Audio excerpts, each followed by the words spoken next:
From the high rise in the Southeast Asian capital city of Manila, that would be of the Philippines, I would wish you a good morning, good afternoon, good evening, whatever it may be, wherever you are. Hi, everybody. This is Coast to Coast AM. I'm Art Bell, and I'm still laughing because in the section when you would normally be listening to the news, the network is running a series of little promos, and one of them happens to be JC.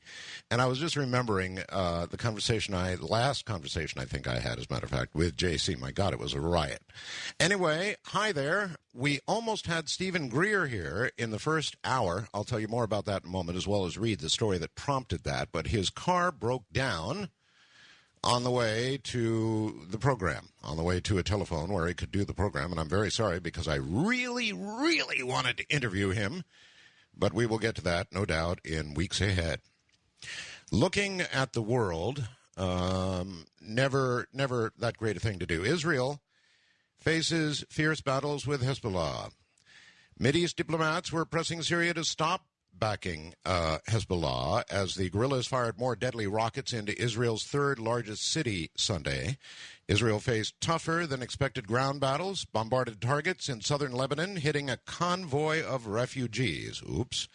Israel's defense minister said his country would accept an international force, perhaps and preferably, from his point of view, NATO, on its border after it drives back or perhaps weakens Hezbollah. But his troops described the militants they encountered as smart, well-organized, and ruthless guerrilla fighters who do not appear afraid to die. Sniper attacks targeted two pickup trucks early Sunday on a busy highway, killing one person, wounding a second.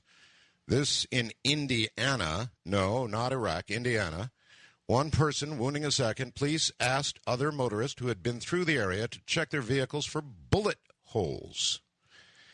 That's great. Now you have to stop and check for bullet holes. Hours later, two more vehicles were struck by bullets on yet another four-lane highway about 100 miles away, but there was no immediate indication of the two cases might in some way be connected. So if you're in the Indiana area, you might want to pull over, check your tires for air, and check your chassis for bullet holes.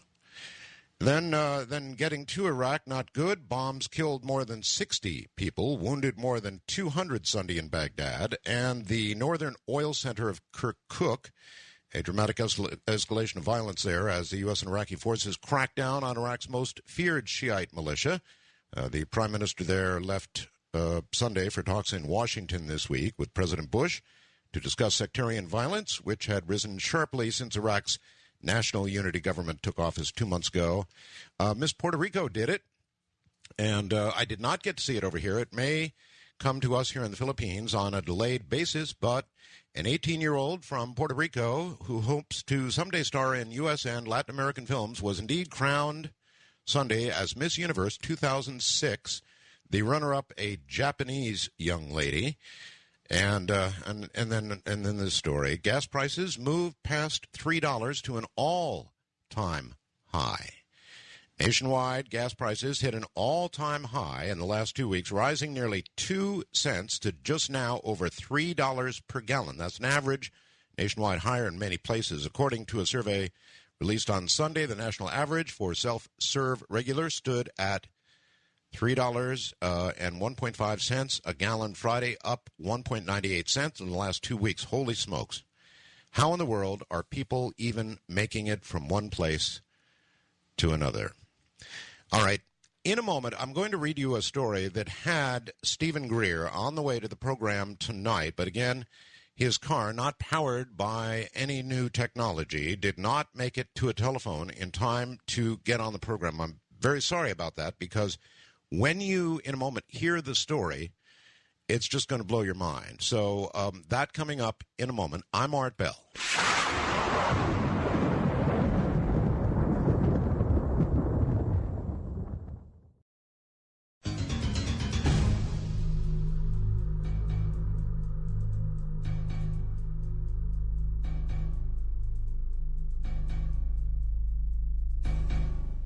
Just a couple of items to run by you. One, you'll notice on my webcam this evening that I've got a photograph of, actually out my office window, and what is normally a little stream down below the condo here in Manila is now become more like a river, and it's getting more like that all the time. We are experiencing Typhoon Glenda.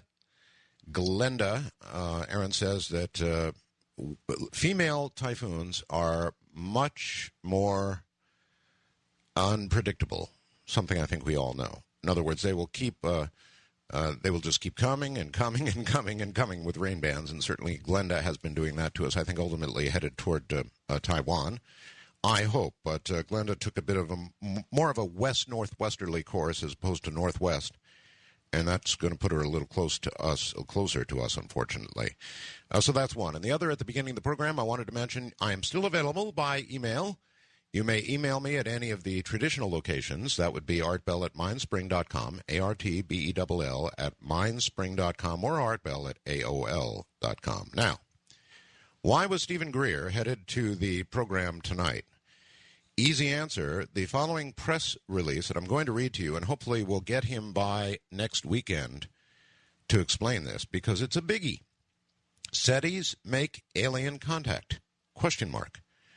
According to Dr. Stephen Greer, yes, SETI has received multiple extraterrestrial signals. This news, he says, is confirmed by senior employees within the SETI program.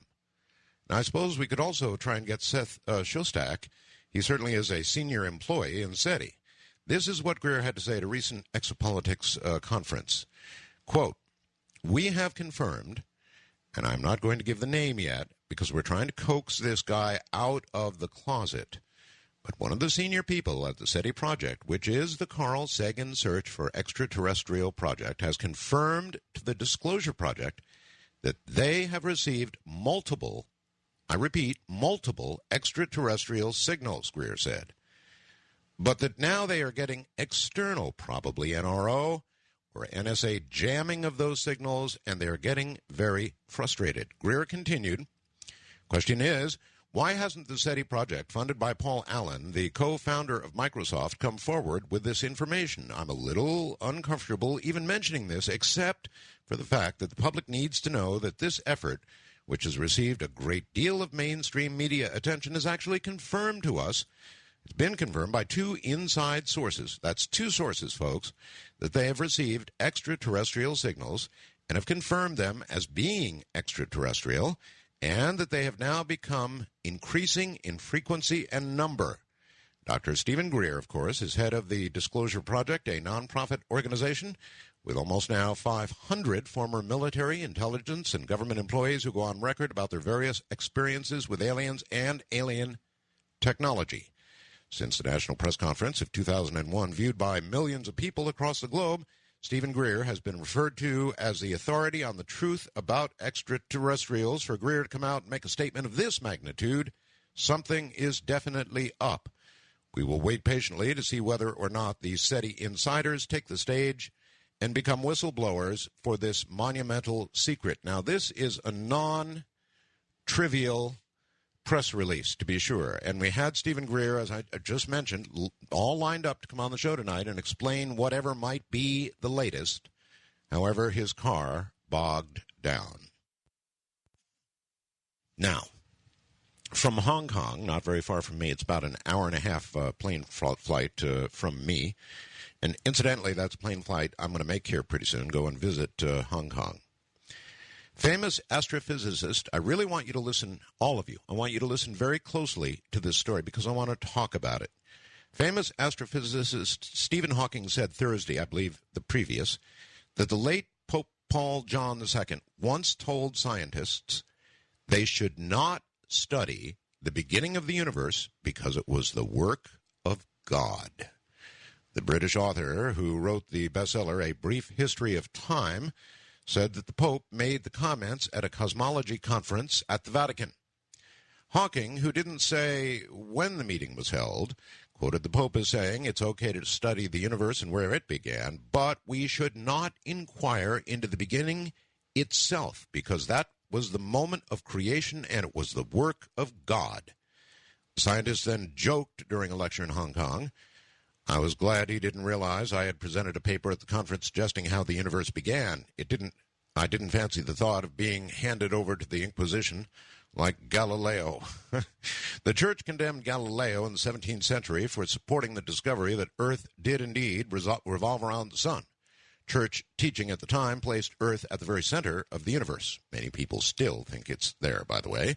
But in 1992, Pope Paul II issued a declaration saying the Church's denunciation of Galileo was an error resulting from tragic mutual incomprehension. I like that. That's a good line. I'm going to have to remember that. If you ever get in trouble with somebody, simply say it was an error resulting from tragic mutual incomprehension. Hawking is one of the best-known theoretical physicists of his generation. He has done groundbreaking research on black holes and the origin of the universe. He proposes that space and time have indeed no beginning and no end. And so this creates, I think, a very, very, very important question for all of us on the planet, no matter where you may be, my side, your side, whatever side. And that is, I've had scientist after scientist, great physicists, as you know on the program. Some of the greatest minds of our time have come and spent hours with us here on the air. And to the very person, they all say that science is now beginning to get a grasp on virtually everything that has created us, everything that is. Well, with the exception, perhaps, of that first instant, that creation, that moment of creation, or that moment of whatever it is that happened. Now we're getting very close, and indeed science is pressing forward to investigate that actual instant of creation, if that's what it was. Question is, should we not investigate that? Are we moving over the bounds? Should we not move into God's territory? Even if science has the ability to look, dare we look? Should we look? The scientists, I'm sure, would say, of course. That's what science is, the investigation of the gigantic questions that we all want to know about. In this case, the moment of creation of all that is around us. Everything. The planets, all the suns, everything material, everything we can touch, the dimensions, all of it, created in that instant, that brief, unmeasurable instant when something smaller than a quark, something smaller than, well, we can't even really measure a quark yet, but something smaller than that which we can only imagine became everything. It's hard to imagine, and it's hard to imagine that any of it occurred short of a God, right? So I thought I would ask you all about that. I'm sure that I wonder how a lot of you in the religious community would respond to that. In other words, obviously, if you believe in God, no, that's wrong. I shouldn't say that. It's not obvious. Even if you believe in God, you still might support the scientific inquiry into the moment of creation. Now, it's a little dangerous, yes, because perhaps science might suddenly discover that, well, it somehow was not God. Or maybe that question is not to be answered under any circumstances. I don't know, but the Pope said that. Stephen Hawking reflected on it, and I think all of us would do well to reflect on it too. So how would you answer that? Is it simply wrong to look into that instant in time? They're very close. They're right up, virtually right up to that very instant of creation. Every single scientist, though, says that that's it. That's as far as they've been able to go. And some of you, I suppose, might rest easily and simply say, well, they can't do it. They're not going to be able to do it. They simply will not. Go ahead and let them try. They will not find out. On another subject, stepping into a research area marked by controversy and fraud, Harvard University scientists said Tuesday that they are trying to clone human embryos to create stem cells that they hope can be used one day to help conquer a host of diseases. Now, let's think about that one a little bit. They're trying to clone human embryos. Clone them. You know what that means, right? Taking a little bit of cellular material from, I don't know, you or me, and then cloning a person in order to get embryos to get stem cells. Now, what's the difference between taking stem cells from a human embryo and taking stem cells from a cloned human embryo? I'm not altogether sure. Dr. Stephen Hyman said, quote, "We are convinced that work with embryonic stem cells holds enormous promise," end quote. I'm sure it does. The privately funded work is aimed at devising treatments for ailments like diabetes, Lou Gehrig's disease, sickle cell anemia, leukemia, very serious diseases. Harvard is only the second American university to announce its venture into the challenging politically charged research field. The University of California, San Francisco began efforts at embryo cloning a few years ago, only to lose a top scientist to England. It has since resumed its work, but is not as far along as experiments already underway by the Harvard group. Now, we, of course, have lost many researchers to Europe. And the reasons for that are that we kind of put a bit of a restriction on that kind of research. Not a bit of a restriction, quite a heavy restriction. And our scientists become frustrated, and they take deals elsewhere. So that's another one I'd like to ask you about. Is there any difference in your mind? I mean, we're talking about serious diseases. Add spinal cord injury to that. But is there any real difference in your mind between cloning a human embryo and then getting stem cells and just, taking an aborted human fetus and getting stem cells? Maybe you would say, oh, yes, Art, there's a giant difference, of course. Because if you got a cloned human, you don't have a real human. You don't have a human with a soul. You don't have a human with all the regular attributes of humans born in the normal way. So, sure, it's okay. Maybe those at Harvard and at other prestigious universities and such think it's okay. I don't know. I wonder if you think it's okay. Dolphins may be indeed a whole lot closer to humans than previously realized.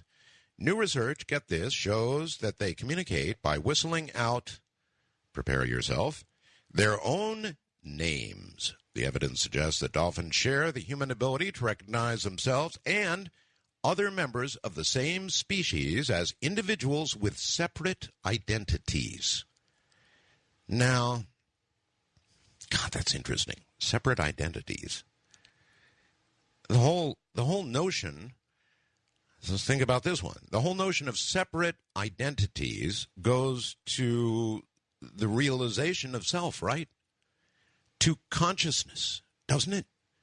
What is consciousness? Consciousness is the understanding that you are. Am I correct? I think I'm correct. The understanding that you are. My understanding that I am, that I live, that I am part of all that is around me. So if a dolphin understands its own name, that means it understands that it is. Am I wrong? The research on wild bottlenose dolphins will lead to a reassessment of their intelligence and social complexity, raising moral questions over how they ought to be treated.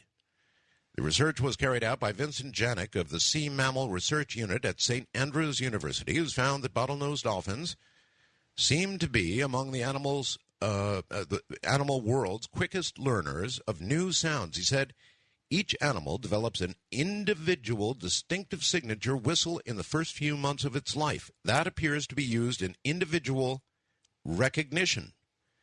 The research has its origin in the late 1960s when dolphin trainers first noticed that captive animals each had their own personal repertoire of whistles. This prompted speculation that dolphins had their own language and might even have individual names. And once again, the way I think about it is that if they have names, then they understand that they are. In other words, they have consciousness, ladies and gentlemen, and if they do, they indeed ought to be treated a very great deal differently than they presently are treated. I said yesterday that most things that are available in the United States are available here as well. Now, that is not entirely true for example, one cannot get Krispy Kreme donuts here in the Philippines. Oh, sad day, we don't have them. However, they are coming. I just got a story sent by a listener. Headline is, Krispy Kreme awards development rights for the Philippines. Krispy Kreme Donuts Incorporated announced today that it has awarded development rights for the Philippines to the Great American Donut Company, Inc., owned and operated by the principals of Max's, one of Philippines' leading restaurant chains. There is a very good restaurant here called Max's, which was originally actually designed for the American GIs who were at the time here in the Philippines, and then quickly spread and became popular among Filipinos. Now, Krispy Kreme has made a deal with Max's, so very shortly, we are going to be able to get Krispy Kreme donuts even here in the Philippines. All right, ladies and gentlemen, open lines coming up, so you know the numbers. If not, we will recite them for you shortly, and we'll do some open lines headed toward the top of the hour. From Manila, I'm Art Bell. Indeed. Here I am once again. Hi, everybody. We are having Typhoon Glenda, and it's really ripping around here. We're getting rain band after rain band after rain band. And we were just talking about some of the screening software that I've got here. A number of people sent me email about that. And they said, hey, Art, how do you answer telephone lines in the Philippines? And the answer is they sent me this incredibly wonderful software that allows me to simply push a button here and answer one of the lines. Well, it's a little flaky tonight, but it's not from the typhoon. Apparently, it's from what's going on in California. And, of course, in California, you guys are getting slammed with more heat than you've had in a long time. As a matter of fact, so much heat that the power companies are beginning to get a little edgy about being able to provide power to all of you. At any rate, in a moment, we will test the situation, see if everything works all right. That is coming right up. I'm Art Bell from Manila.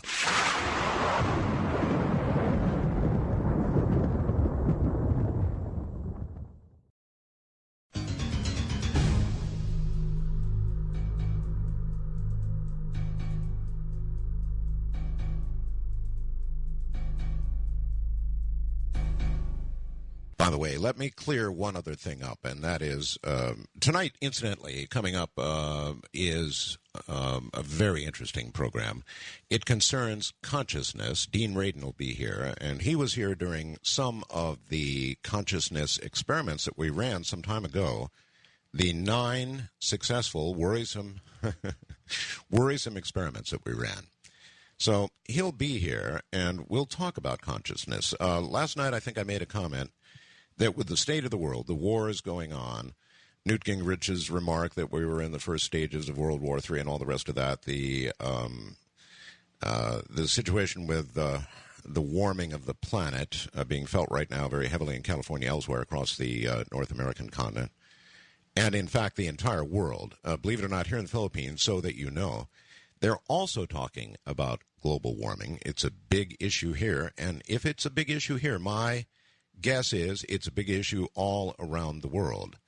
So my comment was, if things really got down to the nitty-gritty, if there was a big rock headed for us, and I've joked that I would, I'd talk that one in. A number of people said, well, are you changing your mind, Art? Are you beginning to get to the point, Art, where you would indeed use it? Well, of course I'd use it. If we were down to the fate of the world, I would indeed use that and anything else, any other tool at my disposal in the position I have to try and rectify whatever situation, dire situation might be at hand. So, of course, I would do that. I hope that clears it up. I won't tamper around and sort of play games with it. But if need be, I would certainly use it. First-time caller line, you are on the air, I think. Hello, Steve. Good morning, good afternoon, good evening, wherever you are, sir. Nice to talk to you. I'm in Manila, the Philippines, specifically, and it's afternoon here. How you doing, bud? Not too awfully bad. First time I listened to you, I was on leave in the military 20 years ago, driving at night through Oklahoma, scanning the radio, and I came across one of the most fascinating radio programs I'd ever heard, and I've been hooked ever since. Thank you. Thank you. It is, you're exactly right. It is a fascinating radio program. I don't know of any other radio program that on a regular basis deals with the kinds of questions that we do here. That's very true. It's provocative. It's it's fun to listen to. It's fun. It's just fun. Good. But you had mentioned it a little while ago. The scientists searching for the moment of creation. And, yes. I think it's personally, I think it's a critical thing for science to do. I think if they were to find that moment of creation, as I told your screener, it would also validate Scripture in the second letter of Peter that explains the end result of the Big Bang. In the second Peter, it talks about it. All the elements will be dissolved with a loud noise and fire. And, but, Steve, let me stop you and just ask you one quick question. If instead of validating what you believe and have faith is true, it were to prove that there was some reason in physics to explain what happened other than God, how would you handle that? I think I would handle it by saying the greatest and first physicist and scientist would be God himself. I just find it unfathomable that what we are today happened by chance. I think everything, scientific, physiological, whatever realm someone wants to talk about, I think there has to be a originator of that field. I agree with you, Steve. I think that I think it would not be a definitive answer, even if they came up with something that physics could say, okay, here's exactly how it happened. That still would not say that there was not a hand of creation behind it. I agree wholeheartedly. But who knows? Yeah, well, maybe we never will in this juncture. But so, what do you think about the Pope's statement that we ought not be looking at that? Do you think that he's simply wrong? Yeah, I do. Because when I heard you talk about that, I didn't necessarily think of the Pope, but I thought about fundamentalists who look strictly at Scripture and say conclusively that the Earth is only 4,000 years old based on a historical biblical timeline, and I think that viewpoint is just as absurd as the Pope saying we ought not to search for that moment of beginning. Do you think that the Pope's apparent fear of looking into this is indicative of the possibility that he thinks we might find something that would not be agreeable with what we know of the Bible? Exactly, which is, you're reflecting exactly on the Pope that imprisoned Galileo. Galileo discovered that we evolved around the sun and the sun not around the earth, and because of his scientific views and discoveries, it was contrary to the church's belief and imprisoned him there because of that. And I think this Pope has the same mindset. It's a power issue. All right, Steve, right from the middle of the Bible Belt, that's Steve, and obviously he's not in fear of that sort of thing. That's a very small sample, of course, but as I mentioned, right from the middle of the Bible Belt. Let's go to east of the Rockies, and hello there, you're on the air. Thank you for taking my call. This is Jeff coming to you from the blackout capital of St. Louis, Missouri right now. You say blackout? What do you mean? You haven't heard about the storms in St. Louis? I've heard about the storms raging across the central part of the U.S. Are you saying you're in full blackout right now? Oh, no, not full blackout. We were one of the few lucky ones that still had power. I see. But at the height of the it was a 560,000 without 100,000. Those six figures. That'd be 560,000 volts. Is that what you mean? No, 560,000 homes without power. Homes without power. Okay. And businesses. Yeah, that's a lot, all right. Well, the weather is worsening all over the world. Here in Southeast Asia, obviously, the typhoons are getting bigger, more frequent. That's happening with hurricanes off the U.S. East Coast. And the weather is getting warmer, and all of that is pushing these damn storms to be bigger and bigger and bigger. Yeah, and I wonder how many more years of that we can take. I don't know, but they called this one of the worst storms in 30 years. There you go. And then my main comment was about the Middle East. Yes, sir. I do believe we are watching the players and chessboard set up for a third world war. Not so you agree with Newt Gingrich? Yeah, but not necessarily we're in it right now, but I think the players are being set up. I suppose you could certainly look at what's going on right now and say this looks an awful lot like what the Bible says will happen. Yeah, I think as long as Tel Aviv or Jerusalem is not hit, I think there's still a chance. Yeah, but they're getting pretty close. All right, buddy. Thank you very much. I very much appreciate the call. And the Israeli Prime Minister made, I think, a comment about one of the Israeli cities the other day. He said that'll be the end of it if they hit that. So they're going to hit it if they can. We all know that. What the response from Israel would be, I certainly don't know, but it would probably be quite severe. Are we in the first stages of World War III? Do you believe Newt Gingrich is correct? West of the Rockies, you're on the air. Hello. Yeah, hi, Art. How you doing? I'm doing fine. It's good to hear your voice from over in the Philippines there. Thank you. I just saw Al Gore's movie last night, The Inconvenient Truth. Oh, really? Yeah. They brought it up because people called up in Lake County in California and asked them to play it. You know, we figured they wouldn't have it up here at all, but boy, it's really compelling. You know, I learned some things from it that I didn't realize China has, you know, higher fuel mileage standards than we have in the United States right now. Right. And I'm looking at the thermometer, and it's pretty scary. I mean, it feels like it's something that we can change. I think Stephen Greer said we become accustomed to the things that we can change and focus on things that, you know, are out of our realm pretty much. But I think, we should, pay attention to the, trying to change our habits. It's a real inspiring movie. It's got a lot of good solutions, and I would, highly recommend it to anybody. But also, if you wanted to do a prayer ahead of time before it's too late, maybe a group prayer for peace in the Middle East is really appropriate right now. Stephen Greer, sir, is more of an optimist than I am. I would like to believe that it could be rectified and changed, and I suppose there are small things at the margins that we can do that might help out. But I'll tell you, if I'm going to be dead flat honest with you, given a choice to pick, we can stop all this, or it's too late. I'm afraid I'm in the too late category. Yeah, I've gone along with you on that stuff before. I mean, I've talked to you a number of times. I had the dogs and the harmonica and the stun guns thing we did that time. I'd rather be talking about stuff like that. But you've got a stun gun right there, don't you? I heard it. That was it. Yeah, you want to hear it again? You fire away. Go ahead. Can you talk? Can you sing for Art? Can you try it on your knee for me? Yeah, right. That was a good one. You read. Well, I think it was you, the guy that just knocked everything all to hell when he tried his wife, the way he bought for his wife. Yes, that was me. That should definitely go on record. That one.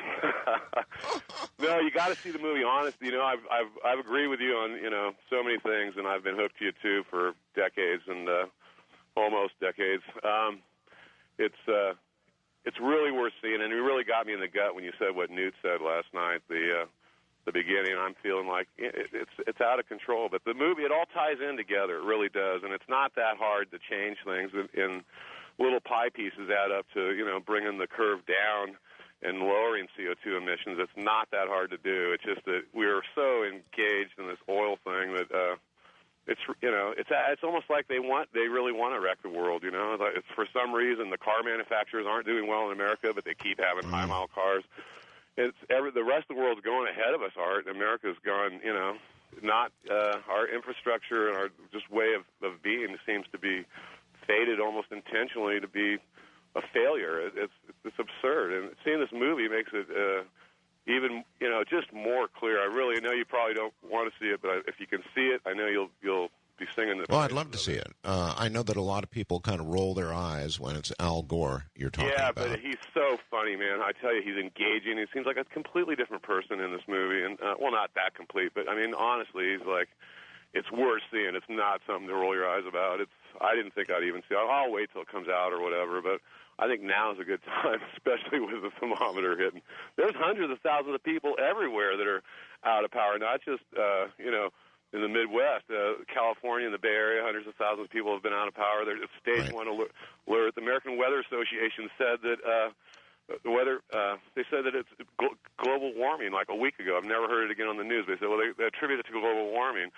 So it's, the truth is there. It's not, it's scary. I mean, I don't know what else to say. I'll let you get some other calls. It's really, I'm so happy you're there and that you've been able to move and start a new life. That is just fantastic. Thank you, my friend. Take care.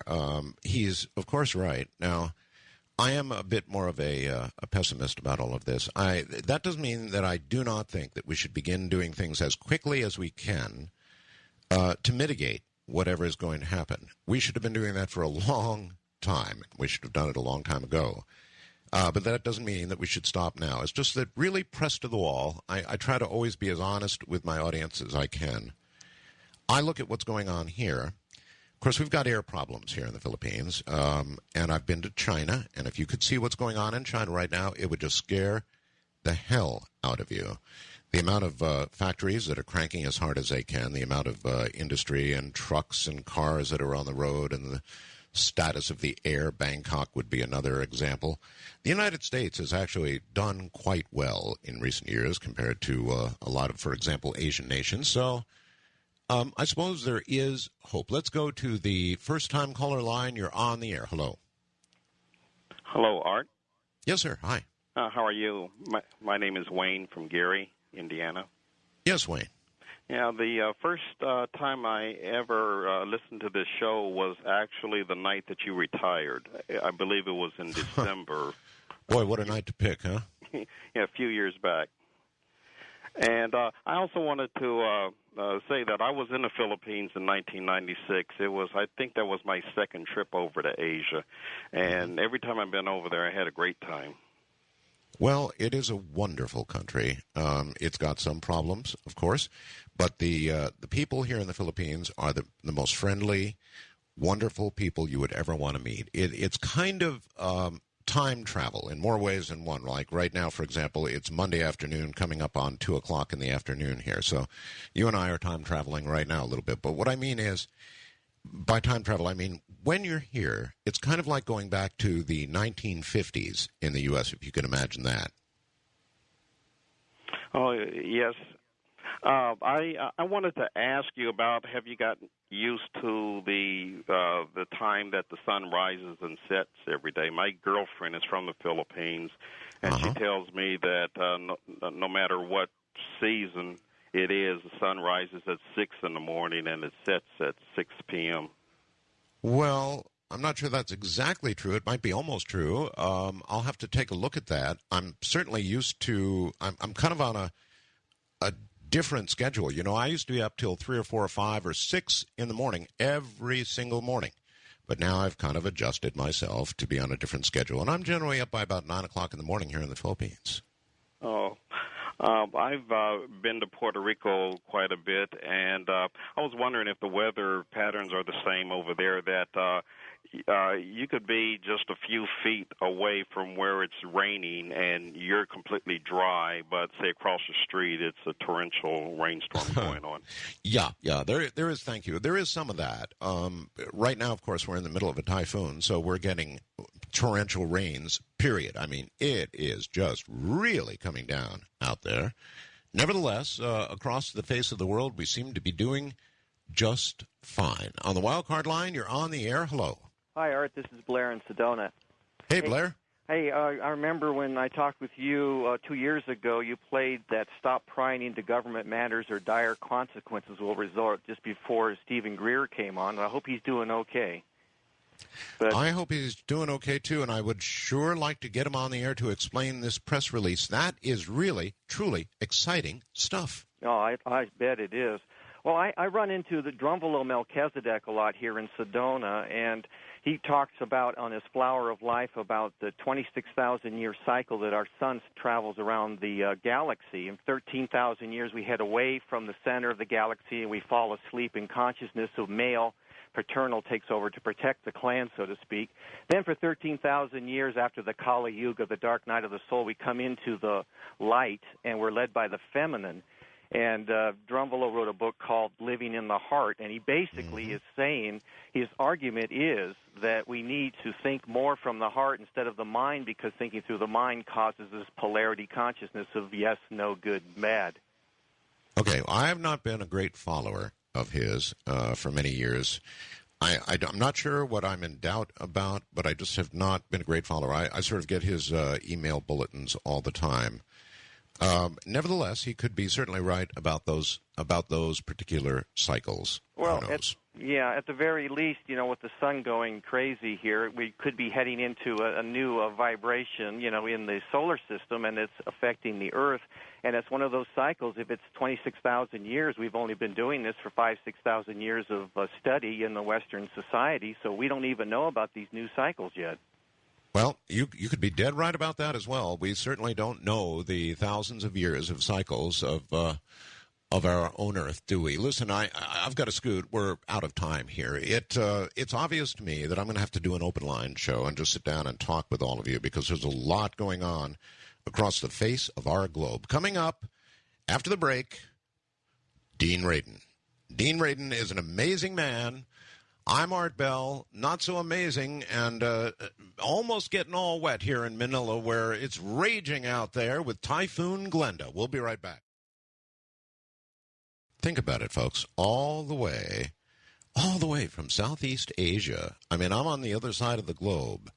How exciting is this? I mean, it really is exciting.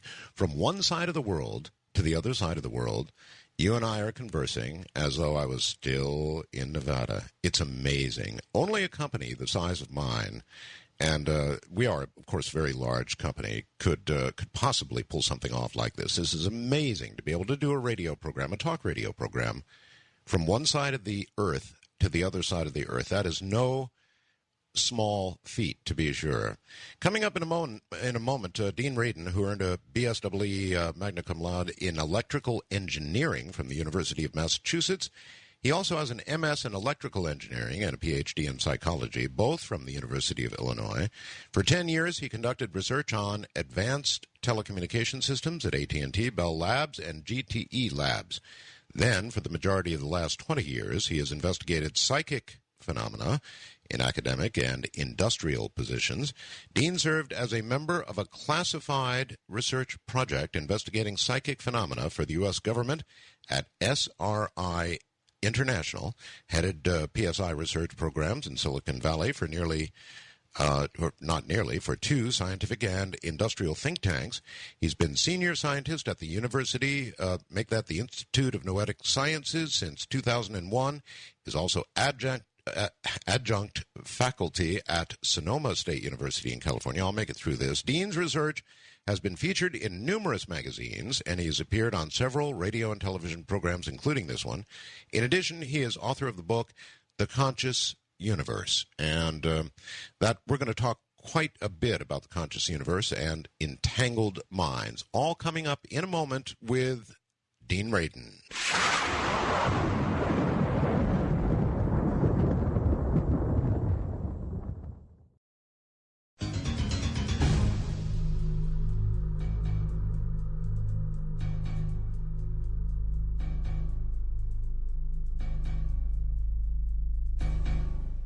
From the middle of Typhoon Glenda, well, actually not the middle, the periphery of Typhoon Glenda, I bid you whatever time of day it is, wherever you happen to be, hi. Dean Radin, welcome to the program. Thanks, Art. It's always good to be on your show.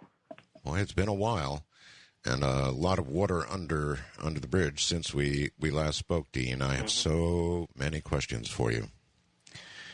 Go ahead. Okay, Dean, can you give us and the audience a little bit of a sort of a 101 on what was going on at Princeton? I presume the experiment is still going on. I think it's on the web. People can actually log on and see the little eggs chirping away. That experiment is still underway, correct? It's still going, yes. Yeah, you're talking about the Global Consciousness Project. Right. This is a worldwide project where we have random number generators. These are electronic circuits that generate zeros and ones. That's all they do, randomly. And They're operating 24/7, and every 5 minutes they send a summary of their data up to a server at Princeton. This has been running now for 8 years, and it's part of a experiment looking at the relationship between mind and matter, where the mind is the attention of the world, and the matter is this random network that we have circling the globe. All right. So these little computers, you call them, I think Princeton calls them eggs. Right. Are nothing more than, as you point out, random number generators. Are they really random, Dean? That would seem, it sounds like an easy job, but it isn't all that easy, is it, to actually make it random? To make a truly random device is more difficult than it may seem. It's true, because if you have some kind of circuit that is not shielded, for example, then if somebody brings a magnet or some other source of electromagnetism near it, it could influence the generation of the bits. Exactly. So these circuits are designed so that they're in metal cages. Metal cages are grounded to the PC. They operate on the battery output or the controlled power supply from the PC and lots of other things to ensure that it is as random as we know how to make. Okay. And these eggs are located in how many parts of the world? How many altogether? There are 65 now. There are actually a little bit more than that, but there's about 65 are active at any given time. Okay. They're typically attached to, we have hosts around the world, people who have a PC which is attached to the Internet, and it's just a little device that sits in the back of the PC and just keeps going all day long. Okay. Spitting out random numbers, and then the key to all of this, I guess, is when they start to become non-random. That has meaning. That has some kind of meaning, and I guess we're not altogether sure just yet what that meaning is, or are we? Well, the experiment was started as a result of testing a hypothesis. So we have at least some guidance on what we think we're doing. The hypothesis is that mind and matter are related in some way. We don't know whether mind gives rise to matter or maybe matter gives rise to mind. But there is a relationship between the two. That's the hypothesis. And so if there is that hypothesis, then in essence you have the equivalent of an equation with some sort of equal sign between mind and matter. Right. So if mind suddenly becomes very coherent, and the coherence we're talking about is all of the minds become aligned in some way, then we can assume that because of the equal sign between mind and matter, that matter must also become coherent in some way. So what we look for then are large-scale world events where we can infer that a large percentage of the world has become coherent by virtue of their attention on one particular event. And then we see whether or not the random network remains random or does it become patterned. All right, and you've got 8 years under your belt now, Princeton does, of doing this. Right. What I know in certain instances, for example, 9/11, you've got to remember a lot of the audience is not familiar with what we're talking about right now because it's really been some time. So, for example, at 9/11, I know that all of this is graphed. There's an actual graph that you can look at. Right. And I think, was it 30 minutes or some period of time prior to 9/11, the graph just took off like sort of a hockey stick. It took off about 2 hours before the first plane hit the World Trade Center. And there were a number of other anomalies. There's a very strange sequence of non-random events that occurred in the random network that day. It basically was not behaving randomly. And in fact, a way to describe what happened is with a tsunami detector, the way that it would work is you put a whole bunch of buoys scattered throughout the ocean, and you monitor their height. And most of the time, the average height of all the buoys is random because they're separated sometimes by thousands of miles, and you wouldn't expect the heights to correlate. Right. But if a tsunami occurs, then the whole ocean rises and then drops again, and you'd be able to detect that by looking at these very large, slow correlations among the buoys. So the Global Consciousness Project, then, in a metaphorical sense, is measuring the movement of consciousness. It's the ocean of consciousness. Oh, that's a very good analogy. And so if a wave of attention comes along and pushes this entire ocean of consciousness, that's what we're detecting in the eggs. The egg, by the way, stands for electrogaiagram, and it's a little play on the term electroencephalogram. Uh-huh. So just as you put electrodes on somebody's head to make an electroencephalogram, in this case we put electrodes on Gaia's head, meaning the Earth, and we create an electrogaiagram. That's where the word egg came from. All right. So, and again, you mentioned that these are shielded very carefully against any external electromagnetic influence of any sort, and that's understandable, but that also means that whatever is affecting these eggs is either beyond in frequency or affect electromagnetism.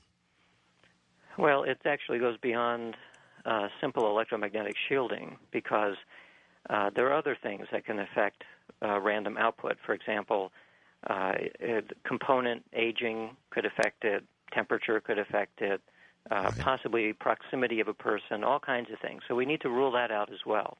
And the way that we rule out what might be called mundane environmental effects is by putting on the output of the raw random stream, we put a logical XOR. This is an exclusive OR logic gate. And the raw output is matched against a series of alternating zeros and ones through this logic sequence. And what this does is it removes any mundane drift in the output. So the way to think of an egg, a better way to think of the egg is it's a black box which is designed in such a way that the output will be as theoretically perfect randomness. That's the way that these things are devised. And the disadvantage of this kind of design is that it then becomes very difficult to know what's happening in terms of the physics. We don't really know what's happening in terms of the physics of the device, of what's being pushed around to make it not random. Mm-hmm, mm-hmm. But the advantage of it is that we know that whatever is going on is not a normal physical influence. It's got to be something else. And by that, let me go back to what I said. In other words, with the kind of shielding you do, it's obvious then that whatever force, maybe that's the right word to use, is causing these eggs to become non-random in any given circumstance, it's probably not measurable from an electromagnetic point of view. It's in some other, what's the right word? It's some other domain. Some other domain. Yeah. Thank you. That's exactly right. In which case, the metaphor that I used, it's as though the eggs are floating in a medium. And what we're looking at, I believe, is something like a distortion in the medium itself. So if, as the mystics have said, if we live in a medium that is made of consciousness and the medium can be distorted in some way, then the possibility arises that is what we're actually detecting. Huh. That's fascinating. I read a story a little earlier indicating that they now have learned that dolphins, Dean, actually understand each other's. They actually have names. They actually have names, and they're able to call each other by names. Now, after thinking about that a little bit, it seems to. I don't know how you measure what consciousness is, but I always thought that perhaps self-awareness might be one of the. One of the measuring sticks of consciousness. And right. if a dolphin knows its own name, my God, that means it's aware of itself, doesn't it? Sure. Yeah, sure. They're only, I think chimpanzees also, we have a sense that they are aware of themselves because when they look in the mirror, they know that they're looking at themselves. Whereas if a dog or a cat looks in the mirror, they won't react as though they know it's themselves. So that gives us a way of testing whether the creature has some sense of self-reflection. Okay, Dean. Then wouldn't that mean, for example, that when the eggs are reacting to something, whatever it might be, that they're reacting to a pool of consciousness that includes not only human beings? Well, we've actually been able to test that. The question all along has been, could it be, for example, that Gaia, meaning the planet, has some kind of planetary awareness? Uh-huh. Or are we actually detecting the result of billions of minds? Is it us, or is it the planet itself? Indeed. So we did figure out a way to test that, and the answer, I'll tell you the outcome before I tell you how we did it. The answer looks like it's responding to us, and not necessarily to the planet at large. Okay, now I'm dying to know how you know that. Okay, so we have about 8 years of data so far, and 204 events to date that we've looked at. These are all large-scale, major world events. That was a question I was going to ask. 204 Right. Measured events. Right. So the overall odds against chance as of about last month was 300,000 to 1. So we have pretty good odds against chance that we're not dealing with a chance effect. There really is something going on. Right. Now, we notice that because there's so many different kinds of events that we've looked at, everything from 9/11 to planned meditations to the funeral of Pope John Paul and so on, large-scale events, that 51 of those events were what we call impulse events. These are things like 9/11 and also earthquakes, typically. They're very unexpected things that happen suddenly in a moment in time. Right. When you go back and look at those 51 events, what we saw first, we just eyeballed it. We saw that about 2 hours before the event, there was a rise in the overall network, meaning a change in order in the network about 2 hours before.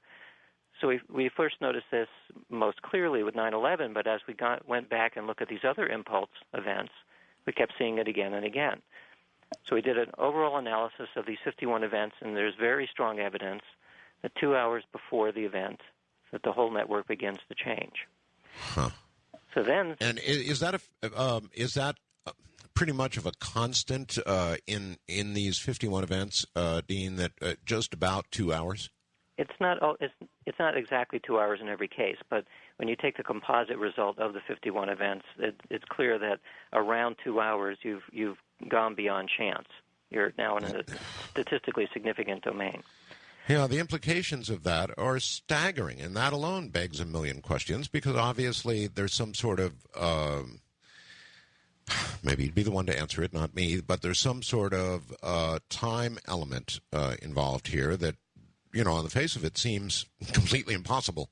Right, but now it'll become more impossible, because the purpose for creating this network to be running continuously is so if we came up with a new hypothesis, we can go back in the historical data and try something new.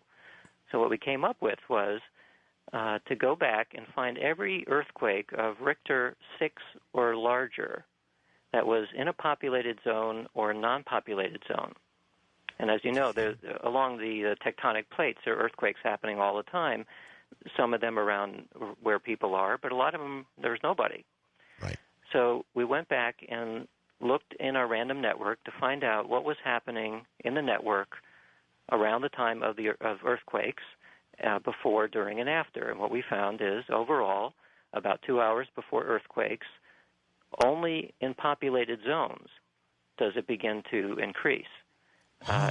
In areas where there is no population or just a very small population, you don't find that increase. So this is why we think that there's something important about the population. In other words, lots and lots of people who suddenly pay attention to the earthquake that is related to this effect. Now, one possibility is that just as in the big tsunami, it happened in December of 2004, the animals started running away. Well, maybe people do sense this, and we're not indigenous people who tend to live out in the islands, and we don't pay attention to it. But at some level, some deeper level, we actually do sense that these events are coming up, and that's what we're picking up in this network. Do you think, again, that you're picking up actually people, Dean, or do you think that, for example, you're getting more of a sense from what we all know the animals have more of a sense of this sort of thing than we do, so could it be coming from the animals? It's conceivable that it's coming from anything which is conscious or has consciousness, which includes animals, of course. We would like to be able to test, for example, when we looked at Y2K, we found a big effect. And then we went back and looked at all of the other New Years, and overall, there's the change of New Year in each time zone. You can see an effect. So if we could figure out when the New Year's occurs for dolphins, say, or if we found out when whales celebrate something, we'd have a way of testing the difference between humans and animals. But so far, we haven't figured out how to do that. That's really, the whole thing, of course, is incredibly remarkable, and I'd really be interested in where you think the research goes from here. In other words, you've pretty well, at 300,000 to 1, it seems like you've nailed down the fact that, hey, folks, this is not just some accident. This is absolutely real. Where does the research go from here? Well, one thing is to try to figure out the difference in the response of the network for different kinds of events. Since we have events ranging from unexpected things like terrorism or earthquakes to planned things, we don't know yet why some events create this effect and others don't. All right. Dean, we're already at a break point, so hold tight. We'll be right back. Dean Radin is my guest. We're talking about one of my favorite things in the whole world, consciousness. From Manila in the Philippines, where a typhoon rages outside. I'm Art Bell, and this is Worldwide, Coast to Coast AM. Indeed, here I am. My guest is Dr. Dean Radin, and he's already given us a kind of a 101 on what's going on at Princeton University, and my God, some of this is pretty heady stuff. In other words, they've got these computers spitting out random numbers, and they really are random and protected against any sort of electromagnetic effect or whatever else might be out there. And then they have detected now, in a total of 200 measured events, 51 of them being events that nobody could have predicted, you know, like 9/11 or like an earthquake, something that you just possibly could not have known about. And the odds now, computed carefully, of this being a mistake are 300,000 to 1. In other words, this is real. Something is really going on. And that's what we're going to talk about this evening, as well as the issue of entangled minds. I'm sure Dean will have a lot to say about that. All coming up in a moment.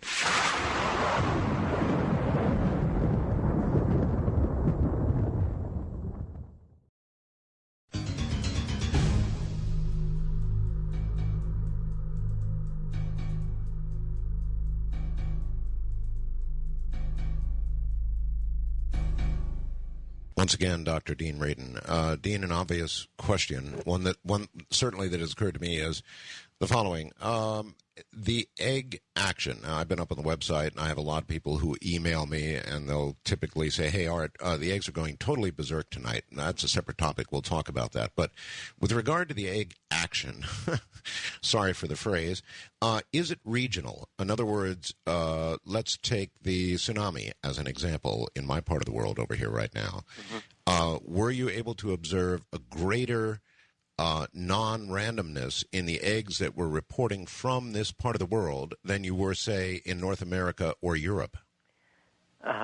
So far, the only event that we've looked at in any detail for localization was 9/11. And part of the reason why we're not looking at it still is because the network is not quite large enough. We don't have enough points around the world in order to get a good topological map. But for 9/11, because of the importance of that date, what I did was separated the eggs first by hemisphere and then by continent and then by coast. Uh-huh. And when you do that, you're able to actually trace down that the largest statistical deviation was the east coast of the United States. Wow. So there is some inkling that there is a way to localize. Because, I mean, we're always asked if you have a 2-hour warning that something's about to happen, that alone is not very useful. You need to know where. And then, of course, the next thing is you need to know what. So the where and the what are questions that are outstanding and are on the agenda for what's next.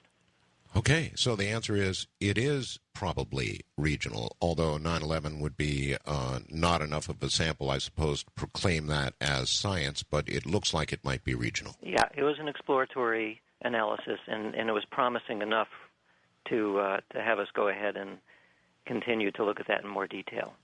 All right. How much more funding, and are you getting enough funding for this? I mean, this seems so incredibly important to me that the government and others ought to be all over it with funding. You can always use more funding. So where are you with that? Are you beginning to get the attention of the mainstream scientific community now? Well, you asked what's next for this project, and, Yes, one of the things was to bring it to the attention of the scientific community more directly. So we have published papers in scientific journals, but I noticed on the Coast to Coast webpage that the feature article is about a conference on retrocausation. So we were actually at that. I was there. Roger Nelson was there. Richard Schaup was there. We're all analysts on this project. We went to this meeting, which was at the University of San Diego, and it was part of the American Association for the Advancement of Science, part of the regional conference. It was primarily for physicists talking about the issue of retrocausation, and Roger Nelson presented the results of this 2-hour precursor event, because it looks like a retrocausation event. Right. And this is one of the ways we're reaching out to primarily the physics community to present an anomaly that physicists ought to, first of all, be interested in, and second of all, probably can help us understand what's going on. So, okay. I'm sorry. Does this have anything to do? It does, doesn't it, with entanglement, with entangled minds, and with the whole, you remember the IBM experiment with showing, what was it? Explain that IBM experiment where they actually...